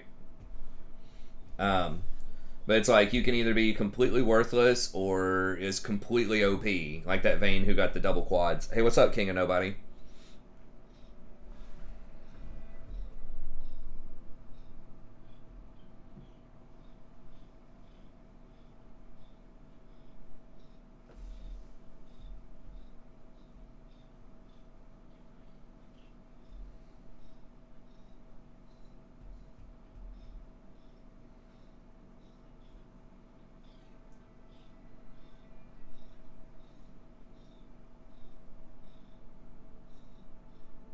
Yeah, solo queue can be a little rough. Cindy, what is it, you little beast? What's up, Edgar? Mr. Gutierrez Ochoa.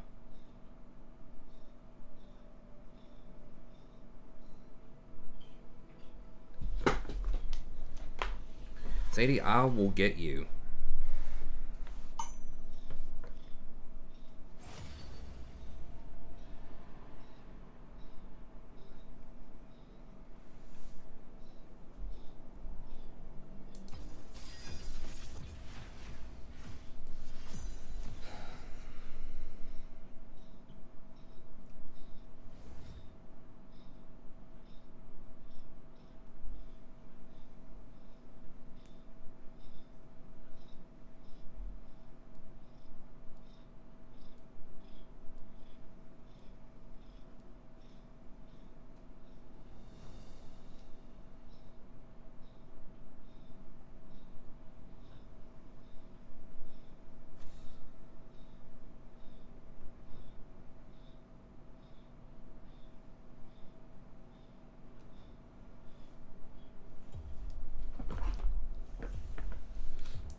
There's a lot of ADCs getting banned, if you notice, in a lot of games. There's some games Jason and I played where it's like 4 or 5 ADCs getting banned.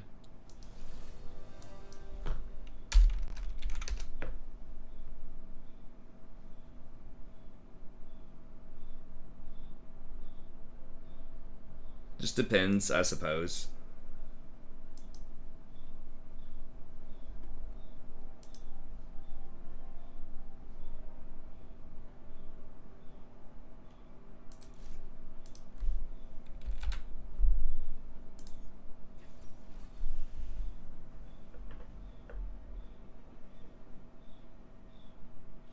Hey, what's up, King of Nobody? I'd probably get those done this weekend.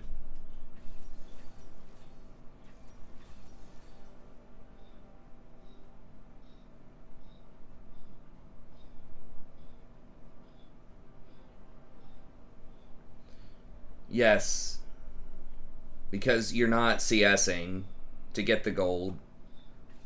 A lot of support gold is guaranteed gold. So King of Nobody is asking, or not King of Nobody, Della is asking, is it fair for support to be so far behind in gold? I would say yes, and because they are designed to operate on a low gold budget, you need a champion that can be impactful without getting the gold farm, because there's only 4 gold flows in the game. Right, you've got jungle and then the 3 lanes. So somebody's not going to not get farm. And they don't want to give support, you know, too much guaranteed power without having to take on any sort of risk for that. And a lot of their items are very efficient and somewhat situational, right? Like Ardent Sensor, so like on paper, you know, you might only get like 10 gold or something, or 10,000 gold versus, you know, someone else might have 14,000. But if Ardent Sensor is giving your team the benefit of an extra like 5,000 gold, then it's about equal.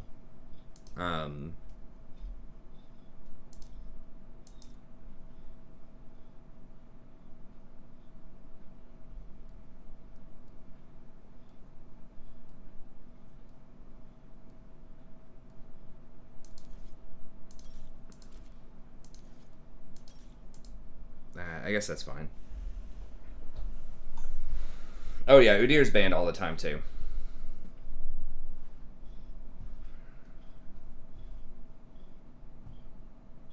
But yeah, I mean that's just how the role is balanced around that. And usually, you know, as far as like from a tank support perspective, like they're so powerful with their engage. They have just so much baseline effectiveness without a lot of gold. You don't want to give like supports too much free gold, or you're just going to play another carry in the support role a lot of times, right? You just end up with something else in the support role. And then those types of champions and mechanics that, like, how are they getting all of that gold?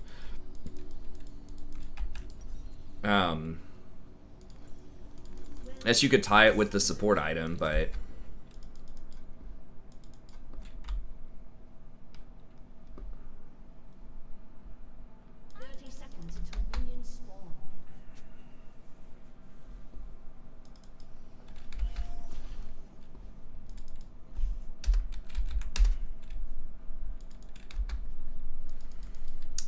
So yeah, I mean, I think gold is one metric to look at, but I think there's a lot of other stuff to look at as well.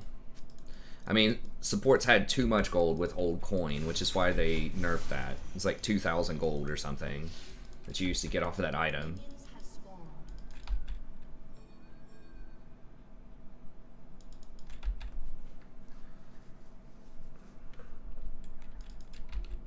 And you have to keep in mind the economy for the support items. Most of the mainstream support items are far cheaper, right? So if your items on average are like 800 to 1,000 gold cheaper than big ticket items, then when you get onto 3 items,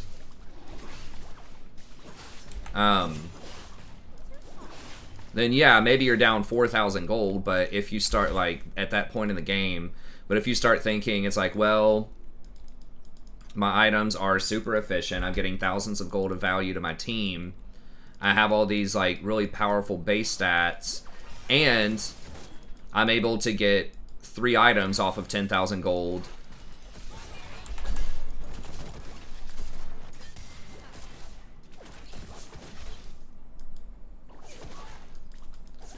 versus someone else might need, you know, more.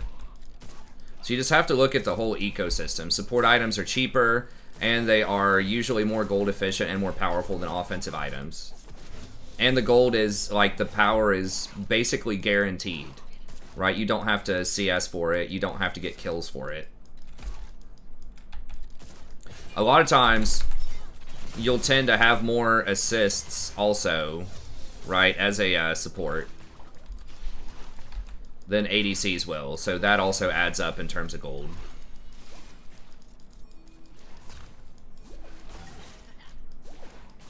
But yeah, I mean, I think support's in a great place right now. I think it's borderline too strong. I think the combination of support and AD carry in the bot lane is really important. I think it's decently balanced.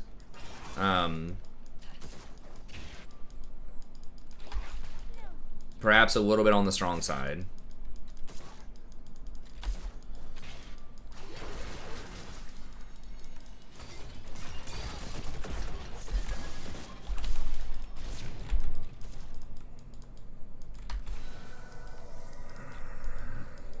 I didn't have W. I forgot I didn't have W there.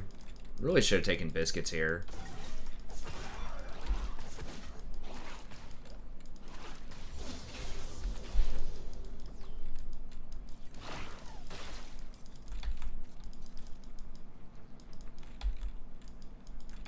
Janna may have been a little bit of a better pick into Rel. I think it won't matter later.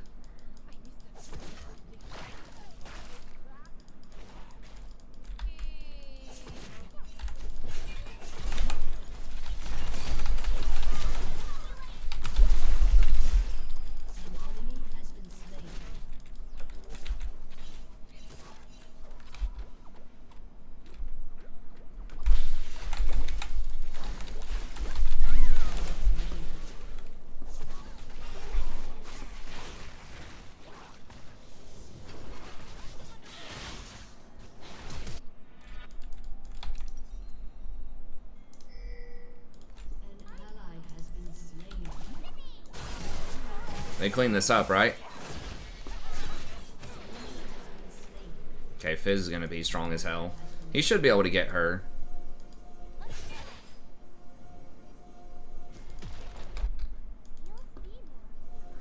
Damn. Oh, she's slowed. Yeah, I think he should have. Well.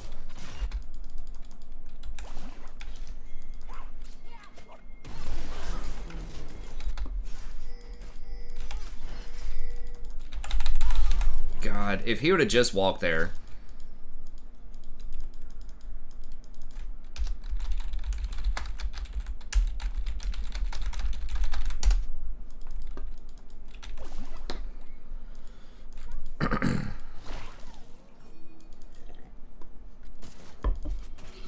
If he would have just listened. People just, like, never run to the healers, no matter how much you ping them. I mean, I think we can beat Ro in the end of the day. It's like early on, yeah, she's going to be advantaged. Cog should have taken Cleanse, but...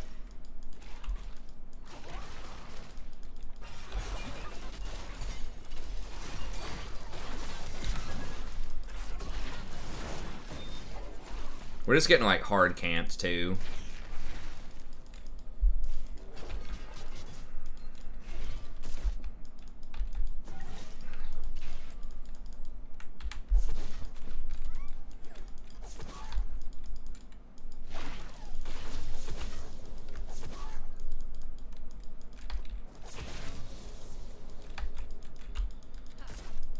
I mean, Fiora is beating up Singed, but...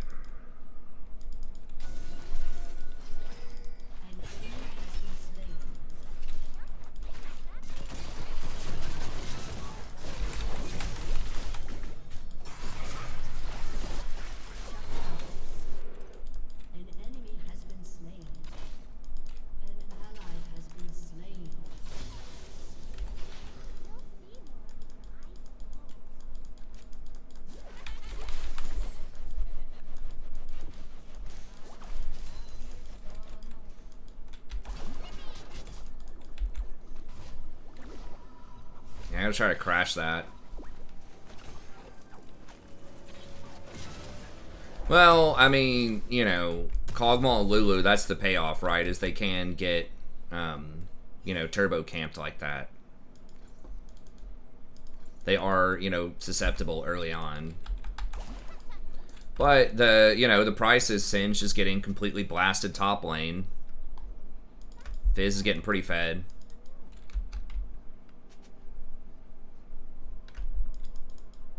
An enemy has been slain.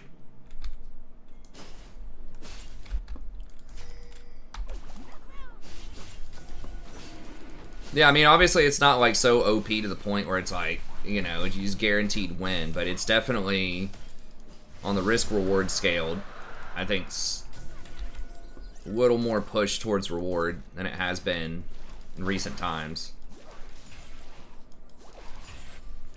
This feels like if you played in the Ardent Sensor meta, I'm not sure if you did back in like Season 7, but just like you would just pick, you know, whoever had the highest scaling comp bot just wins a lot of the games. And just everything revolves around that. Like your jungle pressure revolves around that. Like all of your decisions revolve around how do we either protect our ADC if we have that comp, or how do we shut down the enemy ADC? Just all of the questions circle back to ADC. And it feels like that's kind of where we're getting to. It's like there are answers, but...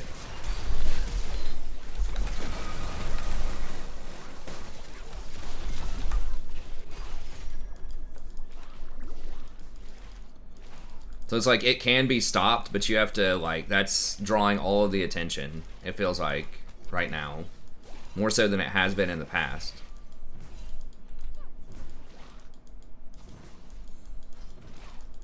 What was that? That was Rel.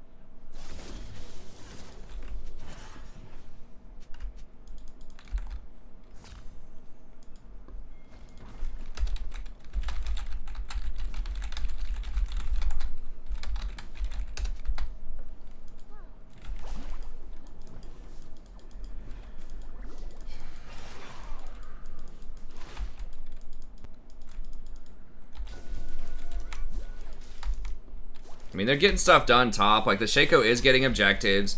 He is a part of kills, right? Like, it's the same thing. They both have 5 kills and assists, both junglers. It's just... I mean, they're doing what they need to do to try to shut us down. But kind of like the Vayne game, you know, if Kog'Maw gets that one fight in the mid to late game,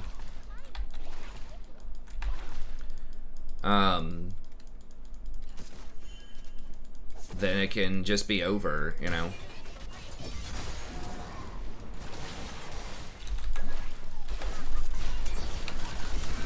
So fucking ridiculous.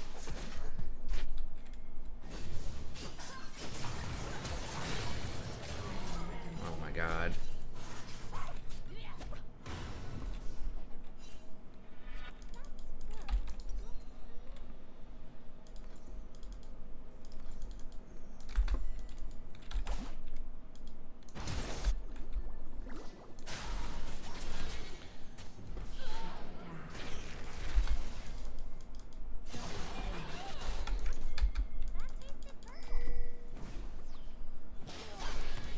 Ally has been slain.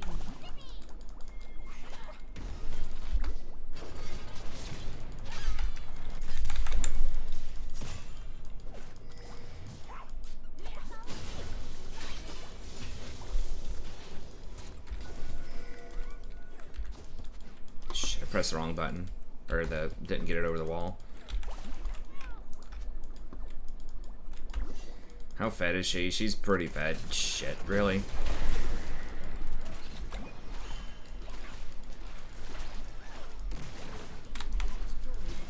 Okay.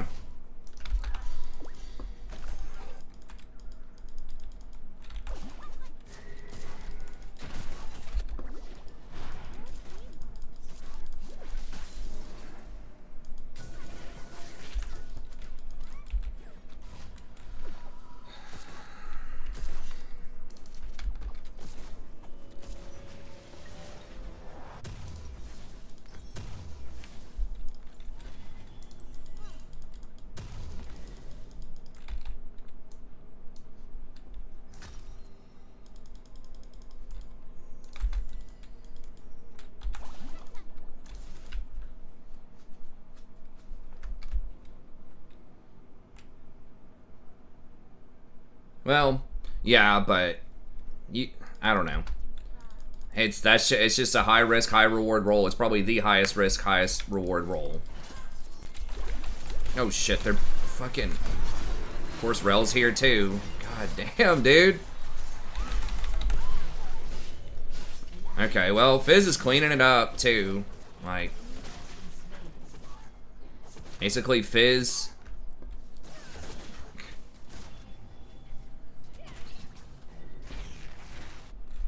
I guess I should have suspected Rel was going to be there too. I thought it was maybe just Cat trying to zone.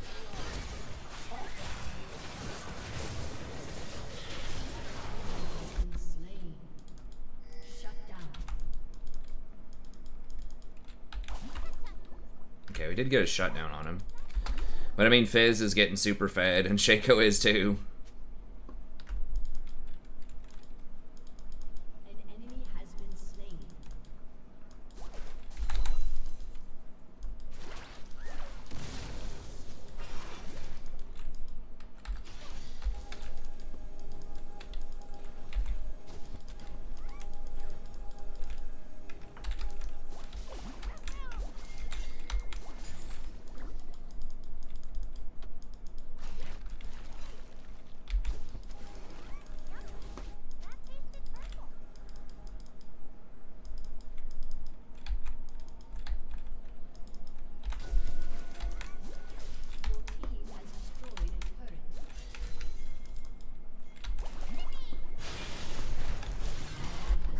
I mean, we saw him, right? Like,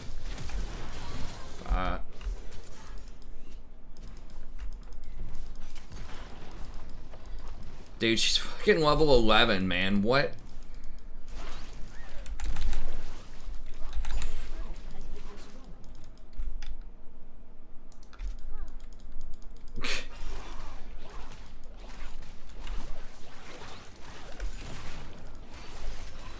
She's literally up 4 levels on me.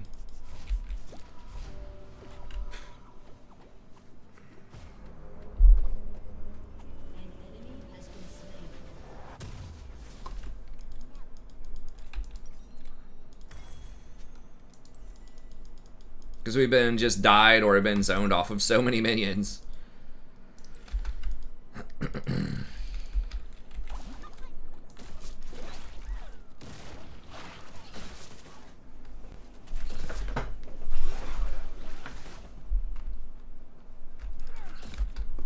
Well, I mean, all I have to do is polymorph her instantly in a fight. I mean, I think we have the tools to deal with it. They just been doing, like, almost literally everything they can possibly do to sit on bottom. Like, ganks beyond end, right? Like, 4-person ganks. Just over and over and over again.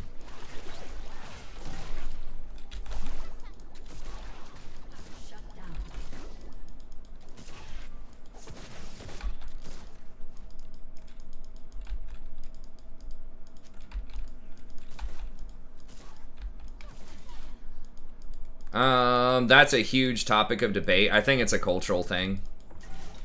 I think they just work harder. And that's all it is. I think from what I've heard from podcasts and things like that is they are just much more committed to winning. Like, a lot of them will put their ego aside to an extent. It's just, I feel like it's a much more disciplined culture. I literally could not even press R.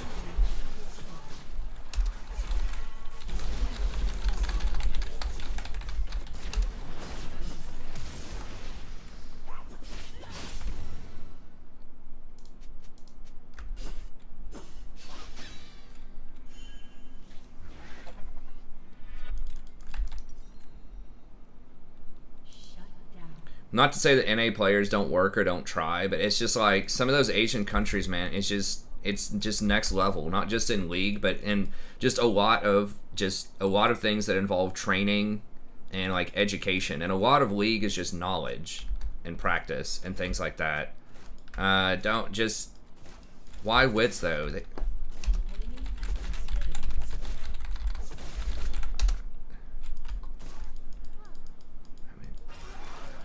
Okay, what? You know, I was talking with someone a student who immigrated from China with his parents when he was like in 5th grade or something, or this semester. And I've heard this from other like Chinese exchange students. You know, they're in school like literally 12 hours a day, 6 days a week, right? And people are just like, why is America falling behind on, you know, these international tests and things? It's like, well, that's why, because some of those places go to extremes. Is that necessarily a good thing? I think there's a lot of potential, you know, mental health issues and stuff like that, but I think there's a lot less entitlement type of thing too.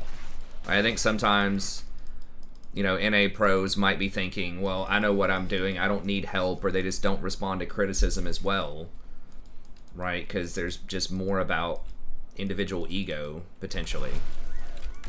Not to say everyone's like that, but to say that there are maybe more people like that than there are in the Asian pro scene.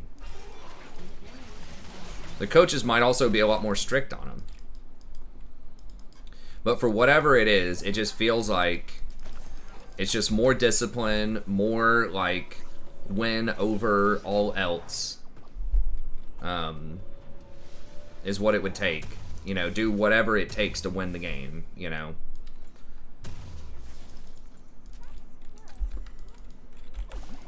So NAS has tried to step it up, but it's just it's not even just a league thing, it's like a cultural top-down thing. Like I said, it's like foundationally even written into sort of their very culture.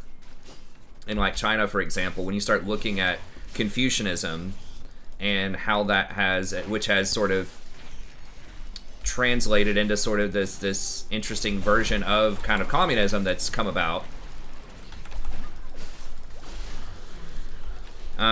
It's about the sort of the team first, right, over the individual, and thinking about your place within a society and, you know, performing your goal.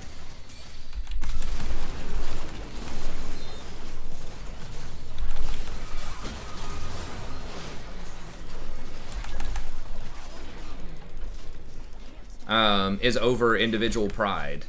And once again, that's not to say every Chinese person is like that, but that's just a thing that's been a part of that culture, which is group over individual for thousands and thousands of years, versus Europeans, in a lot of sense, has been more individualistic for a long time, I feel like.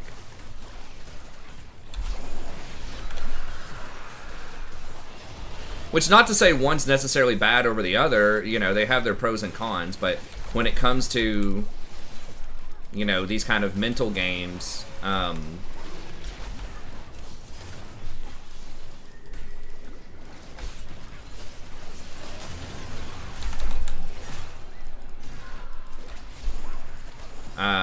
then I think that's probably why there's a bit of an edge. That's my best speculation for it. Yeah, so I'm not saying that's necessarily good. You know, South Korea has the highest suicide rates, I think, of any country in the world because of those high-pressure types of situations. Not just in gaming, but in, like, their tests and things like that. So I'm not saying that that's, like, the best way to do stuff, or that there aren't hardworking people, you know, in America. There definitely are. But I think just, if we're stereotyping stuff, like, I think that's kind of what it is.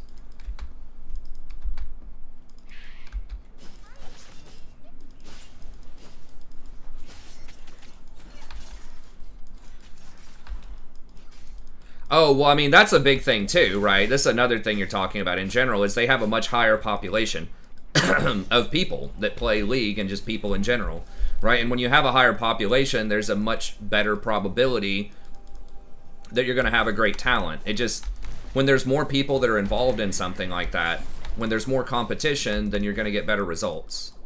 A lot of times. I mean, that's kind of one of the major principles of capitalism in general as well, is competition breeds excellence.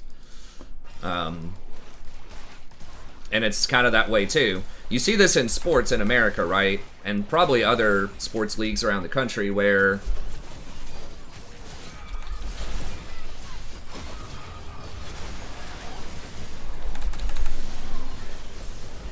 you like how I boosted up the clone to fake him out and make him think it was the real one? I liked that.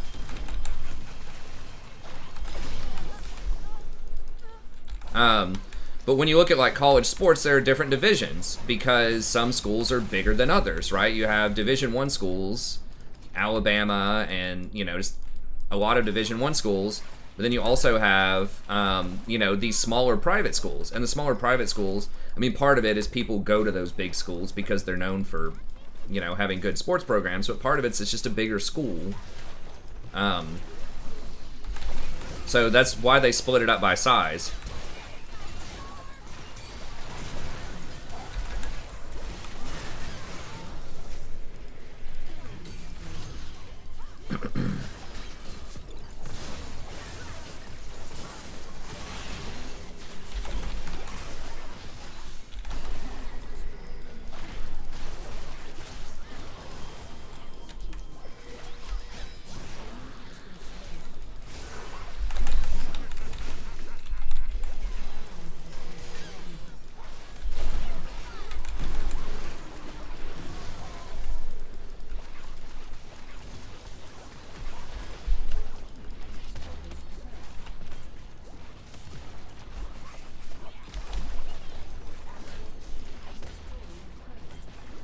But yeah, I mean, part of it is they have a very large size. Part of it's discipline. From the top down, starting from parenting onward, that's just a huge part of it. But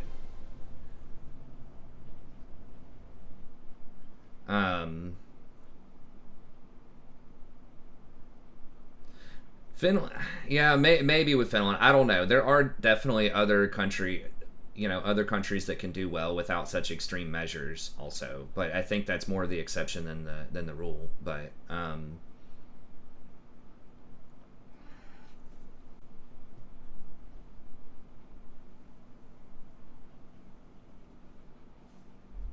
mean, that is part of it too, is it's like cultural acceptance. That's another thing where there's a lot more cultural acceptance and a lot more interest in kind of trying to pursue professional gaming types of things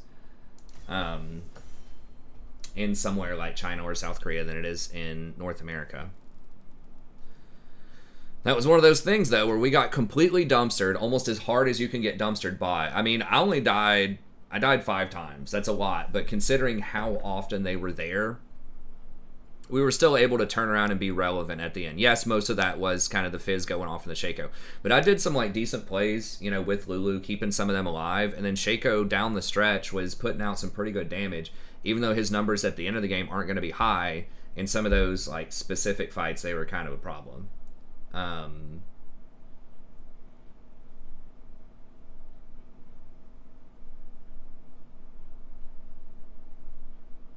I mean, I'm sure they're not all super excited to have their kids playing games, but they know that, maybe it's a more acceptable lifestyle over there.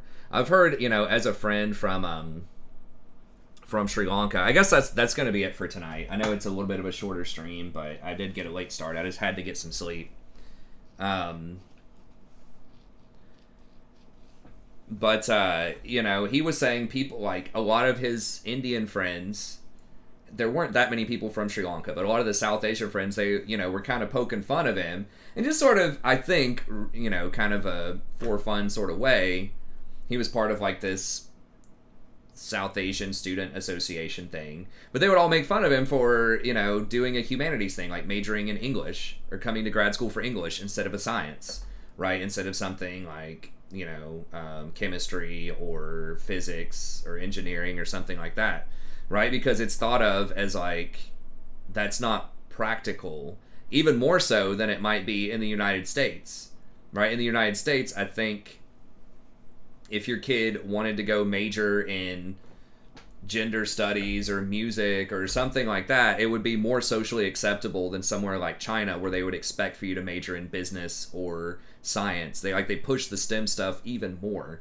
So I think that there is kind of like gaming is a bigger part of the culture in general, but it's also, I feel like they push the STEM like really hard over the humanities in places like that. I could be totally wrong about that, but I feel like that's the general vibe, is that you need to get these practical like jobs, and if you're not doing that, right, you see this in Asian American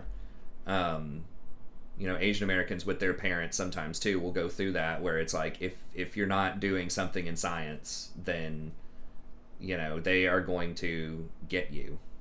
Yeah, gender studies. I mean, I don't know. It just depends. That is becoming a type of class, but I mean, the honest truth I think about a lot of degrees is if you just want to do just like most kinds of office jobs people do, just like selling insurance or something like that, it really doesn't matter too much what your degree is in. It's much more about kind of your ambition and how well you fit in with their culture and stuff like that. So really, you hear stuff about gender studies or philosophy or, religious studies and things like that. And, sometimes it just doesn't matter.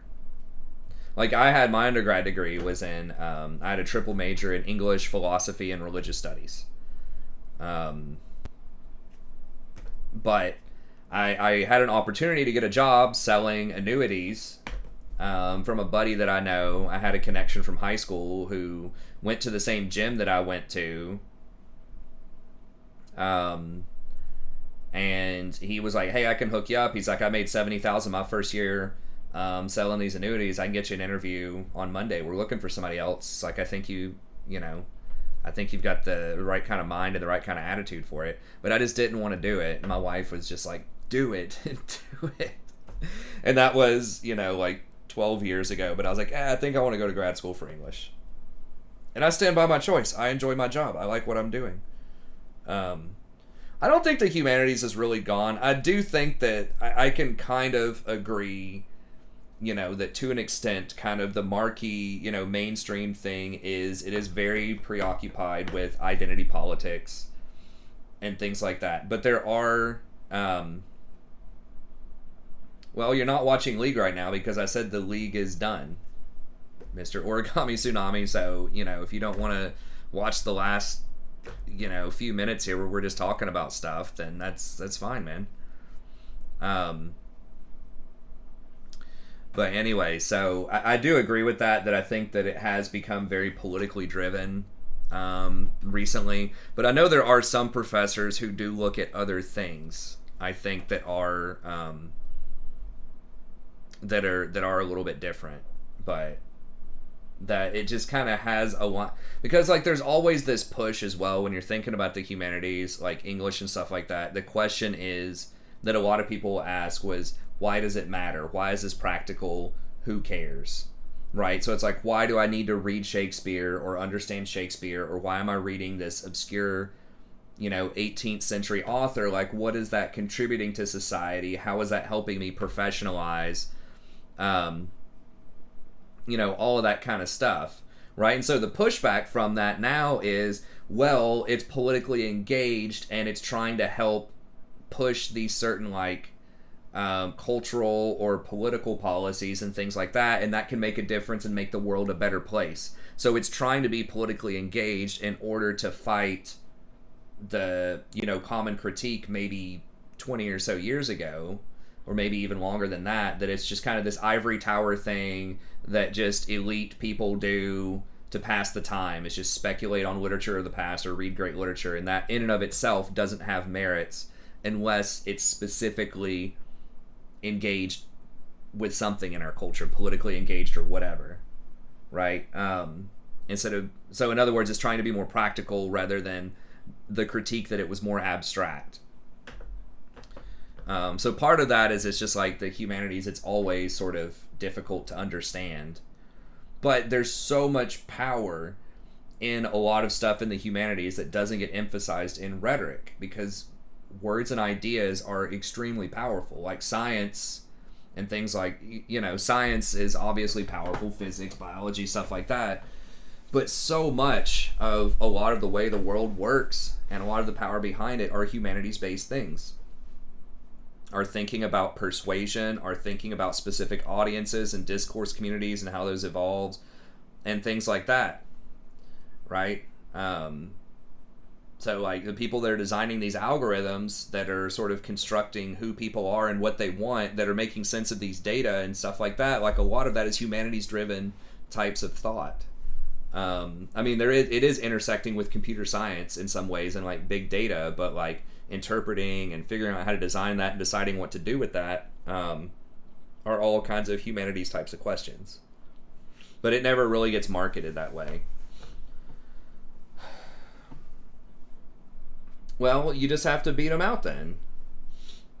I don't think everybody's a Marxist, but that's, you know, Marxism is kind of this politically engaged type of stuff, and you know, you just have to outcompete them. You just have to come up with a better story in the humanities and how that works. I think Marxism's too simple of an answer. I think it's more complicated than that.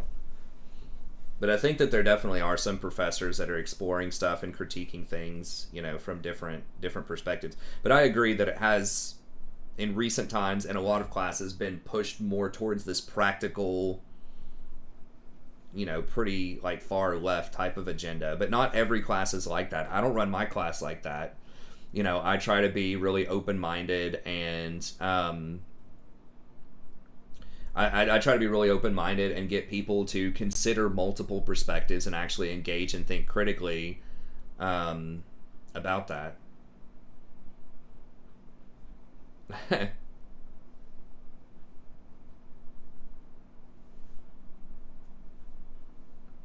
Yeah, I think there's just too many extremes right now. And I was actually talking with my class about this earlier today, that part of this is the way that like big data, like your YouTube, your Google, Facebook, Instagram, all of those things, that is how most people get their information, all their information, their news, their ideas about, you know, whatever, about life, about anything, they get from these things. Well, these, you know, the algorithms can create a construction of you. So they construct your identity online based on other things that you've watched and, you know, what it thinks that you enjoy, all of this stuff. It's created sort of a digitized theoretical idea of who you are, and it wants to give you things that you want to click on, right? Because that's kind of its purpose, is it wants you watching for as long as possible, it wants you clicking, it wants you watching ads, all of these things. It wants your data, so it wants you engaged, it wants you clicking. The problem with that is, and I mean, you think about it, well, I'll say the problem with it, first of all, is it can create this kind of echo chamber that people are just starting to study and understand, where you constantly get reaffirmed with your beliefs, what you think, even how you think gets constantly reinforced, because it's going to have you click on similar stuff. People that view things in a similar way, people that are also constructed in a similar way. So it'll put you in this box that people are calling like these echo chambers, and it'll just keep giving you information that agrees with you. And the problem with that is it's really hard to critically think about the other side of anything unless you're specifically going out of your way to do that. And unless you have special training in something like, you know, this kind of critical engagement, understanding how these systems work. And I just understand it on a very, well, not a rudimentary level, but like I could definitely know a lot more. But a lot of people just don't have the critical tools to do that. It's not taught in schools, like real critical thinking. You're taught how to fill out a Scantron and say what you need to say to get your piece of paper and eventually get a job.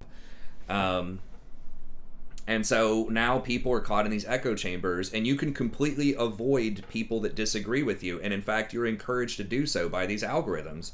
So people just get entrenched in whatever they believe, and they have a hard time even conceptualizing what a different belief would be, other than that's bad, right? And so I think that's a huge factor in sort of this culture war that's been going on over the last 10 years. You've noticed, if you've been alive long enough, this type of thing didn't happen as much in the 90s, right? There were liberals, there were conservatives, and they did disagree about things, obviously, but it was not this entrenched. Even in the 2000s, it was not this entrenched. It's really, if you watch it, and I haven't seen a study on this, it was interesting, as the sophistication of these algorithms goes up, the cultural divide has also gone up over time because of these kind of echo chamber effects, because it's stopping people from thinking critically. And even just, you know, something like Google, right? People just Google something. If you don't know whatever some idea is, you just Google it. Back in the day, way back in my day before the internet, you just didn't know, and you had to think about it. You were critically engaged. You're like, well, what if it's this? What if it's that? Like, you were thinking of all these different possibilities and different perspectives. But now whatever Google tells you in the top 10 search results, that's the truth. Anything else might as well not exist because no one's going to page 2 on a Google search, right? And so that is cool that we have access to any kind of information that we want out there, but the problem is we don't even know how to get outside of that to understand other perspectives, because now the algorithm's so good, it just tells us exactly what we want to hear, but not necessarily what we need to hear to sort of progress as a culture sometimes. So, and I think that just even trying to understand the other side has become very problematic, right? If you're even trying to understand somebody's perspective, if you're on the right and you're trying to understand, you know, kind of quote unquote the Marxist perspective, right? Then that somehow that's immoral or that's bad, right? You shouldn't even go there, right? Or if you're on the far left trying to understand, you know, this person that is a racist or a bigot, or trying to think about that, why are they thinking that? If you even entertain that, right, then you're going to be sort of cast out by your group. So that is, you know, a huge problem, and so much of it comes down to these tech companies, and they're investigating the tech companies, but not for the right reasons, because, you know, a lot of it is a problem not just of selling data here and selling data there, and what are the ethics of that. That is problematic, and they need to look at that. But the bigger question is critical thinking, and how just the design of trying to get people to click on stuff and sort of basically monetizing information, monetizing people's minds to an extent, and creating these echo chambers is problematic. But I don't know, there's not an easy solution to that, because, you know, the genie's already out of the bottle there. It's like, what do you do? Just show people stuff that they don't want to click on? You know, most of the time, do you just show people opposing views?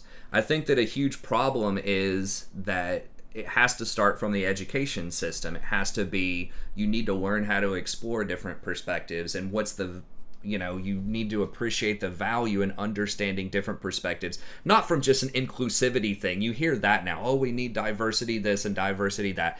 You know, that's good. It's, you know, to some extent, you know, some of that is problematic as well, or at least complicated.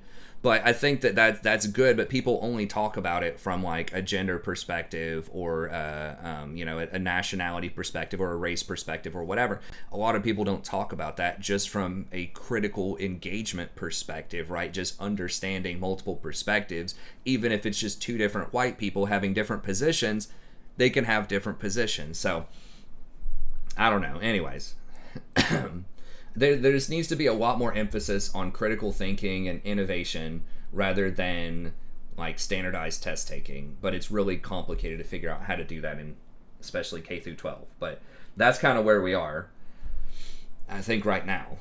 So I don't even know how guys started talking about that. But I get really excited about it. I've been talking with my students about it. They always have interesting things to say about it as well. But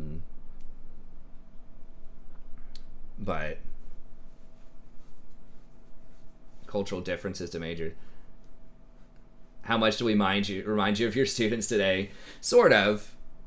Students actually write about a whole bunch of stuff. Many of them actually will not write about those kind of hot topics because I think they get tired of hearing about it in the social media and stuff. Some people do, but it's fewer than you would think. A lot of students, when I let them pick their topics, they write about just these really nuanced, like, things that I wouldn't even think about, that they're interested in, that are their interests, that they don't get to learn about, they don't get to study that much, and so they want to look at it for some of our essays.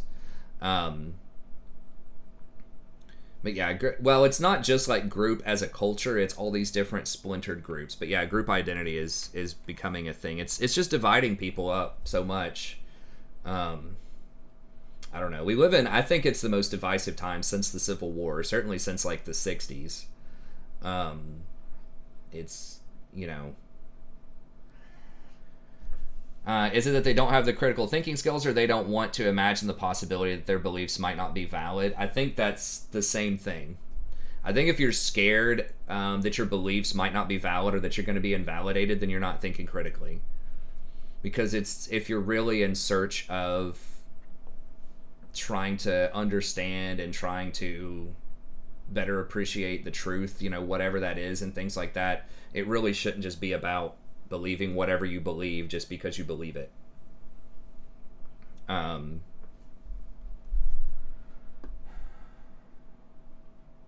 Oh yeah.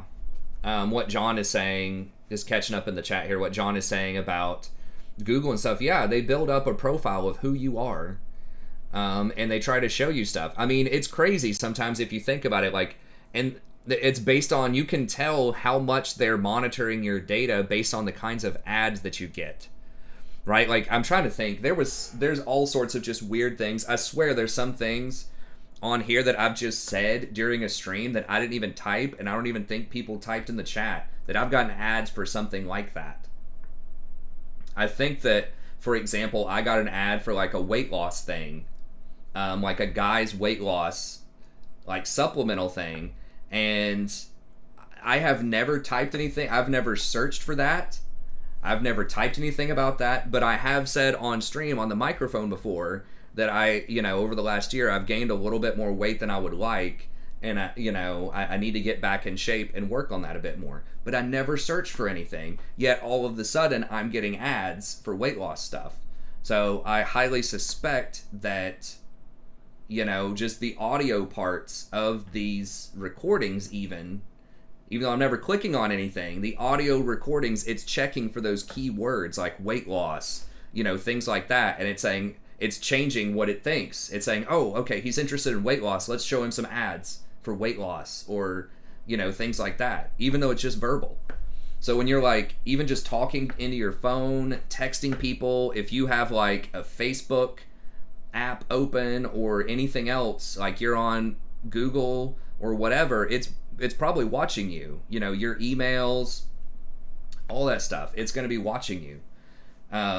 I got an advertisement. There was one time, it was on stream on op.gg, that literally it showed a Zillow ad and the exact address that my wife and I had been looking at.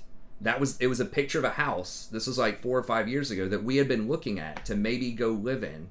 And it showed me a Zillow ad on the banner of op.gg for that house.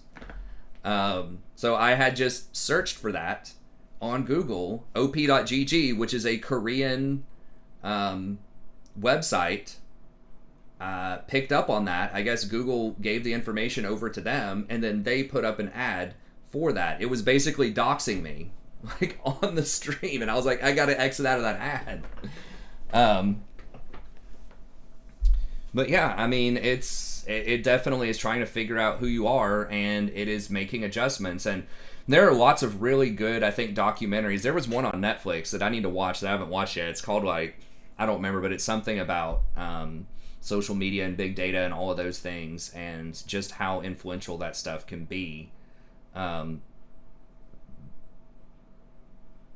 Yeah, sometimes they're discreet, sometimes they're not. But there's been that, and there's just been other weird things. Like, sometimes I'll ask my wife, I'll be like, did you search for this kind of product or something? Because I don't, just like some random, like, house cleaner or something, I'll get an ad for it. I'll be like, why am I getting this ad? And it turns out that she was, she had gone on my computer and logged in as her or something like that, and got on, like, Amazon and ordered that. And I hadn't even thought about it. And then when I logged on as me, then it was giving me ads for that. So it's just weird.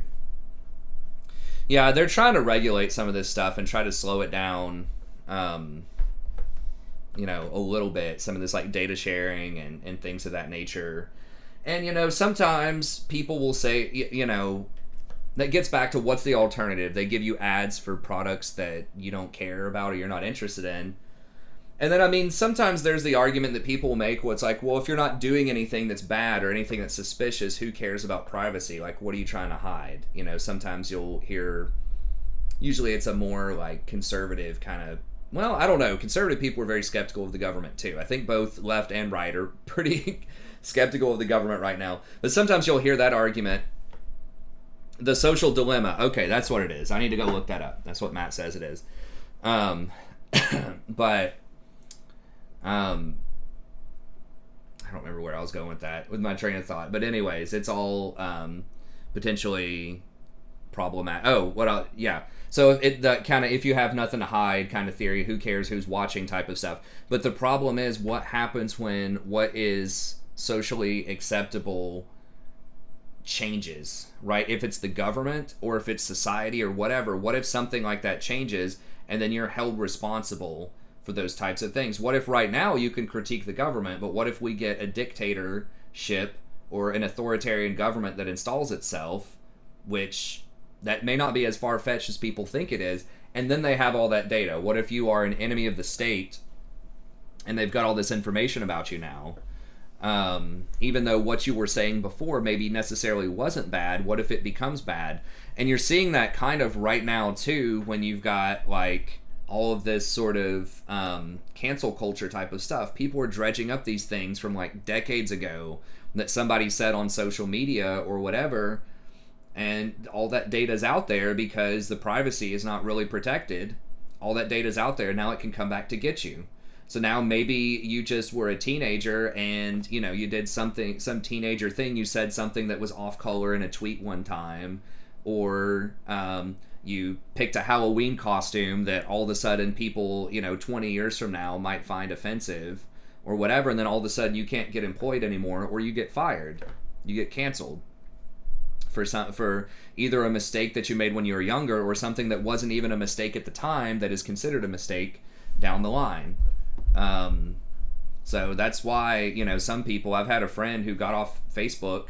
I've mentioned this before, just because of stuff like that he didn't even think was bad, but he was just worried this day and age maybe it is. So like he dressed up like Michael Jackson for Halloween, and he's a white guy, but he just liked Michael Jackson's music. He thought he was cool. He dressed up, and I think it was like the Thriller outfit with like, I think it was like a red vest and the glasses and the white gloves and stuff.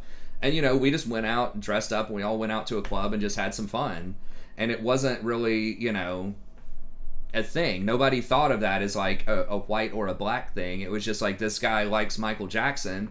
He was, you know, a cool musician, and he just wanted to dress up like him, you know, kind of paying homage to Michael Jackson. And he learned the Thriller dance and stuff, and he was doing the dance at the club, and it was fun. Right? But this day and age, people would say, you know, there's the potential someone could say, oh, that's blackface, right? Like he's trying to dress up like a black person for Halloween, and, you know, that's like super racist and all this kind of stuff, right? Now, I'm not saying everybody would take it that way, but it's possible given the current kind of political environment. And so he's a surgeon too, he's a doctor, and so he doesn't want to risk that type of stuff hurting his practice or hurting him professionally, so he just had to take down Facebook because he was afraid of stuff like that coming back to get him, or even just a picture of him being drunk, you know, when he was like in his 20s or something that shows up on Facebook. People want to say, I don't know, you know, who knows. But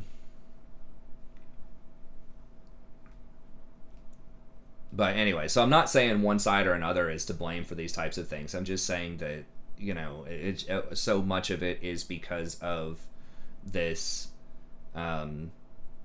you know, cultural divide and cultural rift one way or another. But anyways, I mean, that's true, Zach. Yeah, there's definitely part of that. But yeah, so I was trying to be fair to all sides, right? You know, left, right, front, center, up, down.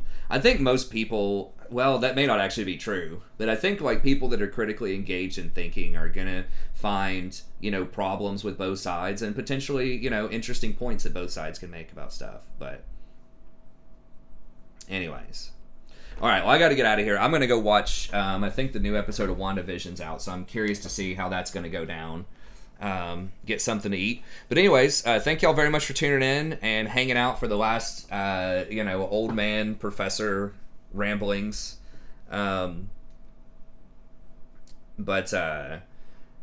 Anyways, hopefully people were working towards trying to solve some of these problems. So hopefully, I unfortunately don't think it's going to get worse probably before it gets better, but hopefully, you know, some of this stuff will get better eventually. But anyways, we all can have each other here in chat and have a good time.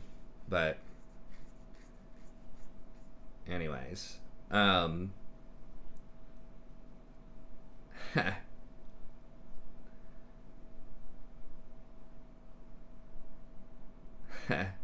All right, Zach, we'll come back tomorrow. Maybe we'll have some more story time tomorrow at the end of the stream. We can talk about some more stuff y'all like to talk about. I enjoy talking about these things. So, I mean, that's why I just really like teaching in general as well, and just discussing these ideas with other people. But anyways, that's going to be it. Y'all have a good day.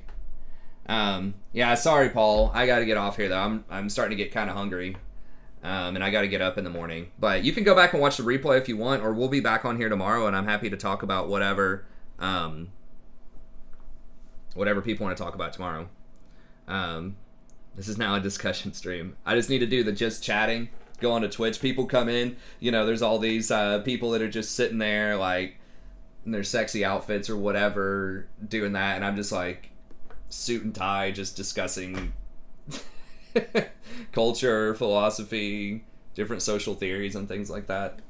But anyways, all right, well, that's going to be it. Thank y'all very much. I will try to have some more tier lists out for you over the next couple of days. I do have the Rel guide and one other one. I think it was Rel and Seraphine.